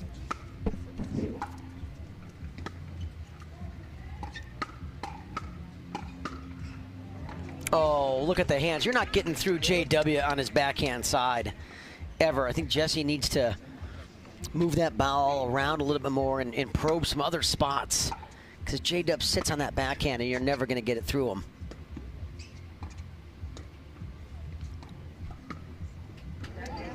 And there you see JW inserting himself again on that middle ball. A beautiful forehand roll down the middle.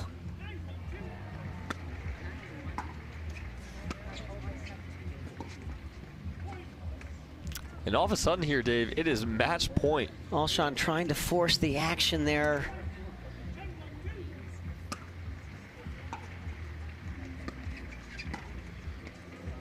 Oh, great shot there by Alshon, recognizing early that that forehand was going to float high and gave him plenty of time to sneak over there, moving right. Great finish.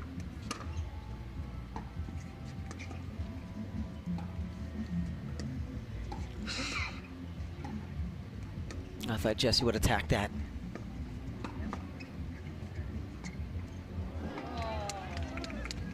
A nice Ernie defense there from Georgia Johnson. Yeah, and a rare backhand dink in the net from Jesse.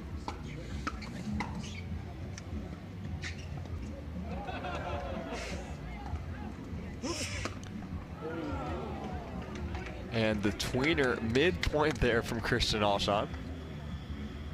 He is known as the tweener king. And of course they get the point, so maybe that's their key to success now.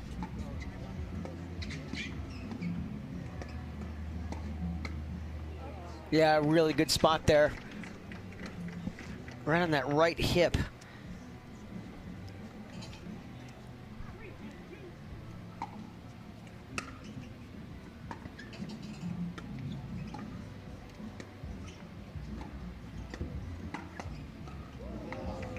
And a run here for Irvin and Alshon with their backs against the wall here in game 2. Great take there by Christian. I love the aggressiveness there and him leaning hard in the middle, trying to get every forehand he can. Oh, it's a terrific reset there by Jesse. So after that run there, you're going to have the brother and sister duo of Georgia and JW call a timeout. I don't hate the play. It has been a run for Irvin and Alshon. I believe it is 10-5 here in game 2. What do you like that they're doing here, Dave? I really like how Christian and Jesse, Christian's really going hard middle on his forehand. He's just looking for every opportunity he can to insert himself.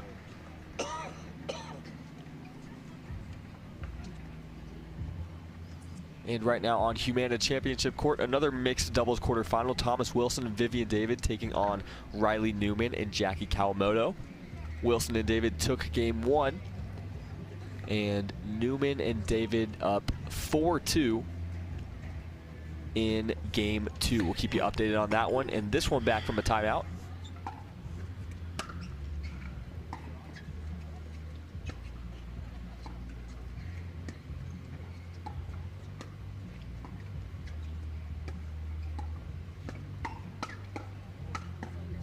That timeout proving to be fruitful for J.W. Johnson and Georgia Johnson. They win the hands battle exchange and get themselves another match point. 10-5.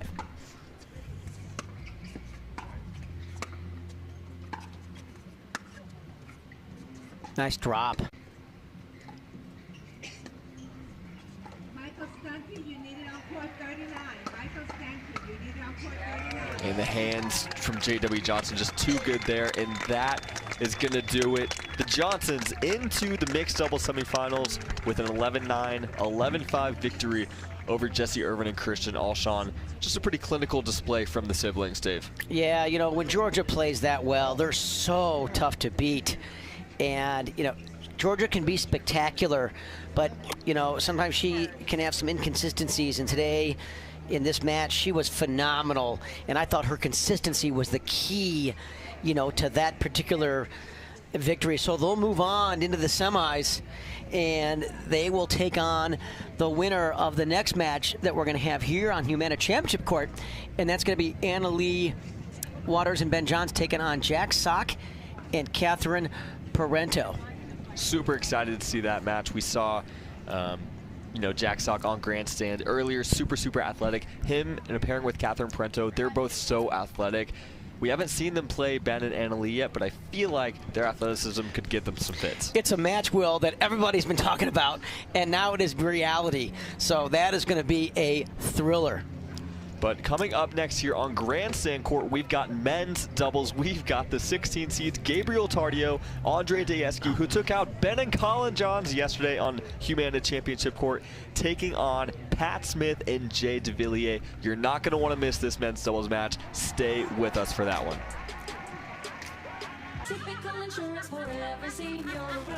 Ever notice how seniors and health insurance commercials all look the same?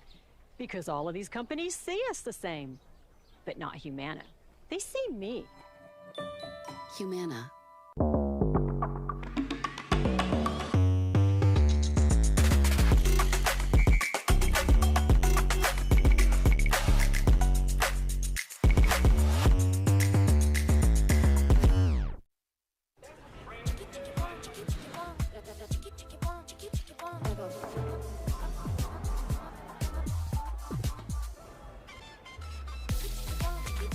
Follow your vibe. Busy. Flavor for every vibe.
I need all the wins. Yeah. Ain't no L's, I gotta get it, no call to quits. Yeah. Gotta keep on moving no matter how hard it gets. Yeah. Better move out the way, cause I'm coming with harder hits. My head is as hard as a brick, but I'm harder than all of it. You better move, you might get knocked out. Knocked out. You better move, you might get knocked out. Knocked out. For muscle cramps and spasms, what's your move? The Hercules? The elephant? The pogo? Make the move to TheraWorks. It absorbs quickly for relief of muscle cramps and spasms. A safe, gentle, non-opioid formula you can use every day to keep moving without the mess or strong odor. For fast relief of muscle cramps and spasms, TheraWorks works. Try TheraWorks and get back at it. Imagine that becoming energy producers would be as easy as biting into an apple. Imagine water that is pure and inexhaustible, recycled and accessible everywhere in the world. Imagine the world of tomorrow, sustainable and desirable.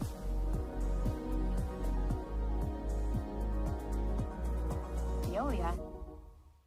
Introducing Skechers Pickleball, the official footwear of the Carvana PPA Tour. They're ultra lightweight and responsive for incredible speed. They have Goodyear rubber outsoles with a specialized pickleball design for increased side-to-side stability and agility. Plus, they feature shock-absorbing foam and Skechers' famous relaxed fit design for incredible comfort game after game. Conquer the court in comfort. Skechers Pickleball, the official footwear of the Carvana PPA Tour. And grandstand court action continues here at the Carvana Mesa Arizona Cup. I'm Will Doughton, joined by Dave Weinbach. Dave, we've got men's doubles coming up. Excited for this match. Tell us who we got in this match. This is going to be awesome. I got to see the match yesterday with Andre Daescu and Gabriel Tardio taking down the #1 seed John's brothers. I've had a chance, Will, to play with both Gabriel Tardio and Andre Daescu in tournaments, and these guys are awesome competitors, so fun to play with, so supportive. Andre and I got to play the U.S. Open together last year. Gabriel Tardy and I played here last year. They play so well together. I think it's their 4th or 5th tournament together. And of course, when you look at the Flying Frenchman, Jay DeVilliers, teaming up again after a year away from each other.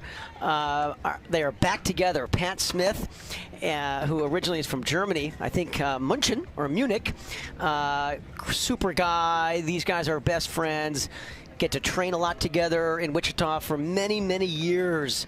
Teamed up and had some great runs on the professional circuit.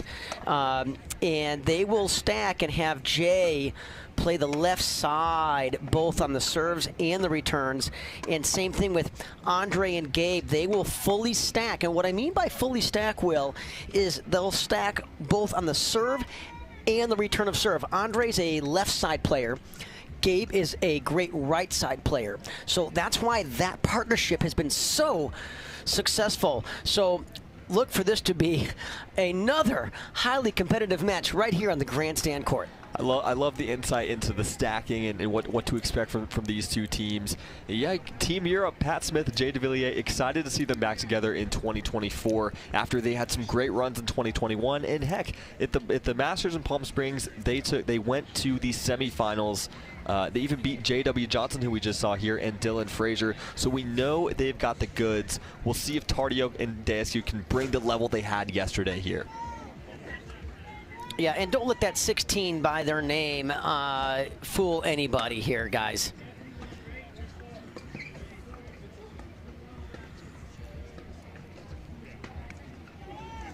So in terms of strategy, I think one thing you'll see from Pat and Jay is I think they'll try to break down Gabriel Tardio. I think he'll get more balls than Andre Daescu.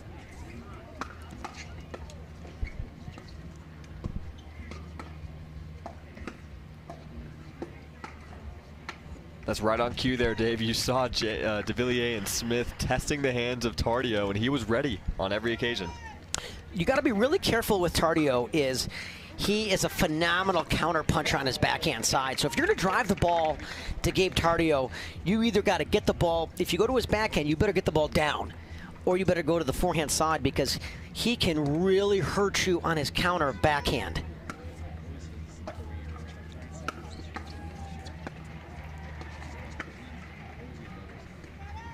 And that's the one thing Gabe still has to work on a little bit in his game, in my view, is the decision-making part of it, the patience and the discipline, knowing when to attack and when to stay patient.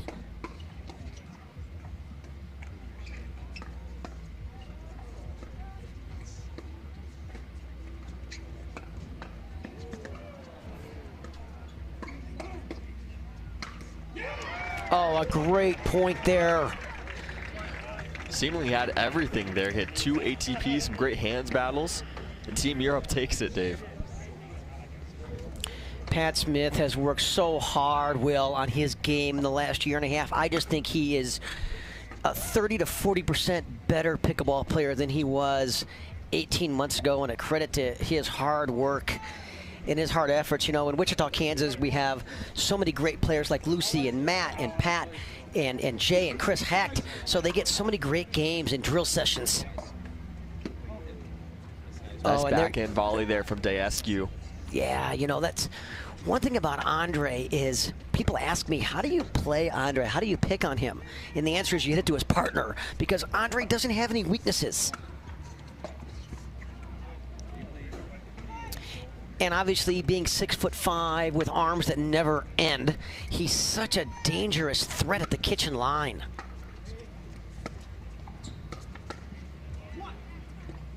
And De Villiers just finding the right spot. Tardio trying to attack it. So a quick 3-0 2 lead here.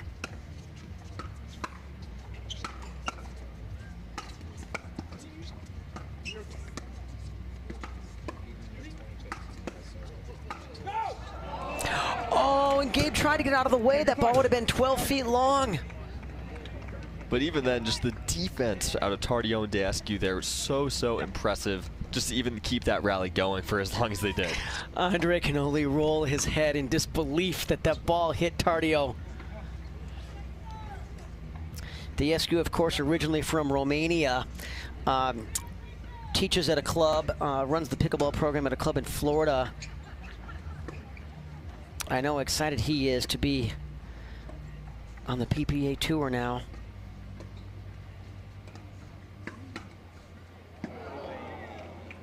And you see Daescu there using his length to really take that backhand out of the air. Just loves to compete. We were talking the other day on how much he relishes the MLP format as well. He's a huge just team competitor. And I think that was correctly called long. It looked deep to me, Will. Yeah, super hard to tell from our angle. A quick 4-0 advantage here for Tardio and Daescu.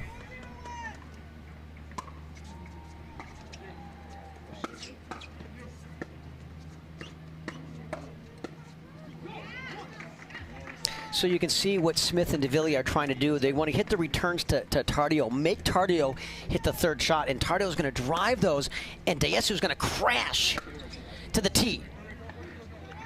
Just like that. But Tardio's got to execute on that drive. He doesn't need to go 150% on that drive. It's got to be in to give Daescu the chance to capture the first volley.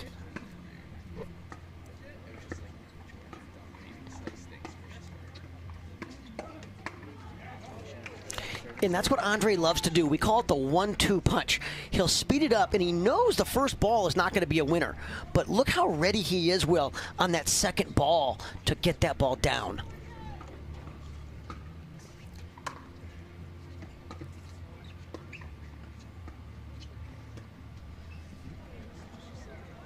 I thought he could go around the post. He waited long enough.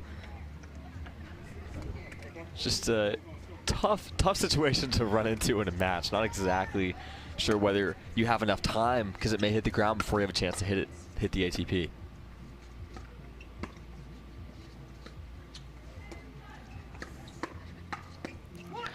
So it's interesting to me the Tardio and Diescu strategy of isolating to de Villiers. They're targeting de Villiers much more than Smith, and that's an interesting to me because Jay's backhand is phenomenal. It's a huge weapon.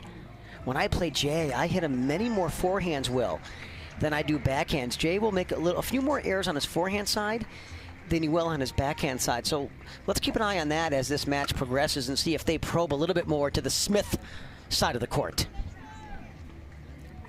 And still scoreless here from Smith and de Villiers. We'll see as they try and get on the board here in game one.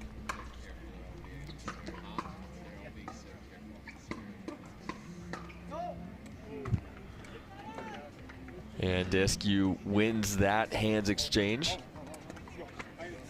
Just keeping the pressure on at the kitchen.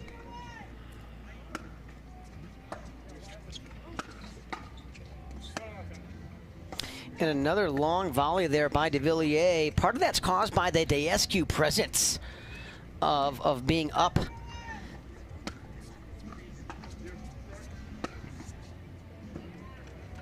That one a bit long there from Tardio. It looked like he had the right idea going a little bit behind de Villiers.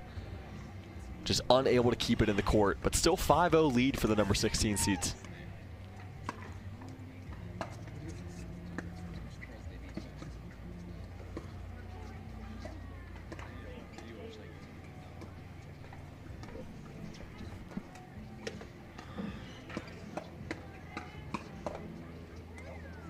And that's what makes Andre Diescu so tough, is that he's never going to miss a dink. And all his dinks are pretty much unattackable.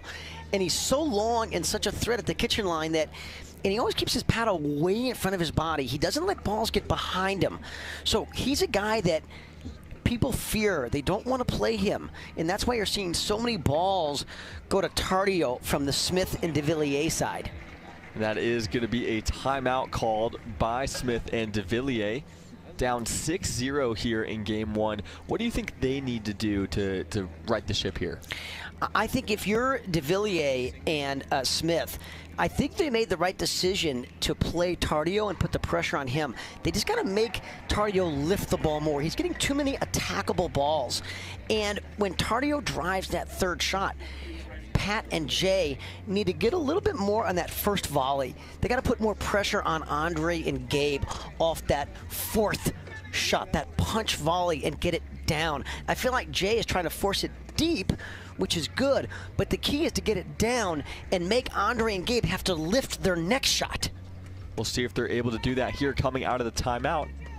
Diescu to serve.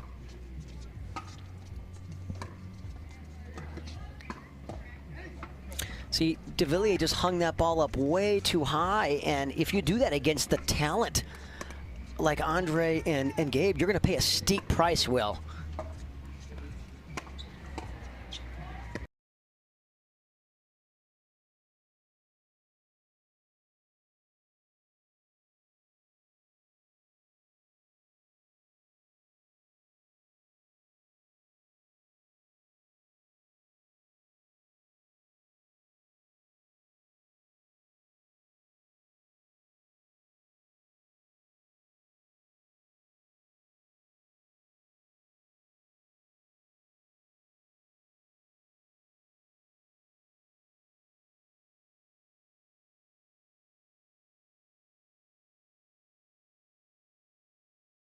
Recognizing early that that ball was coming down the line. I mean, he started moving right as that ball was on de Villiers' paddle.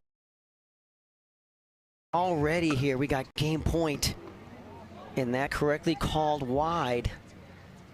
That would have been quite the way for to end game one there with the third shot winner. We'll see what Smith and de Villiers can do here, down 0-10.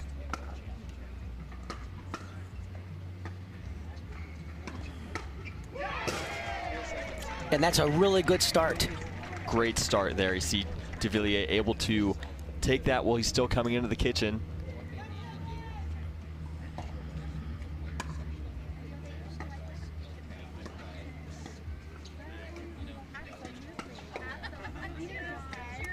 In the hands of Tardio, just too quick. And I spoke to him after yesterday's match, and Talked about how he trains a lot with some guys with super fast hands, J.W. Johnson, James Ignatowicz.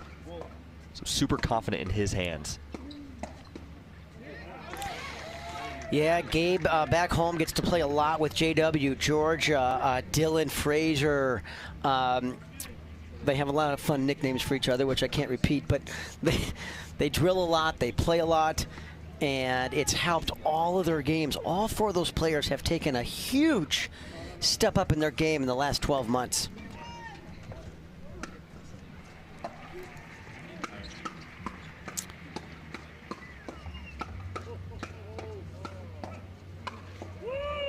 Oh, look at the hands, and there you have it. What a way to end game 1, an extended hands battle with Tardio and Daescu coming out on top. They take game 1 11-2 over Pat Smith and Jay DeVilliers.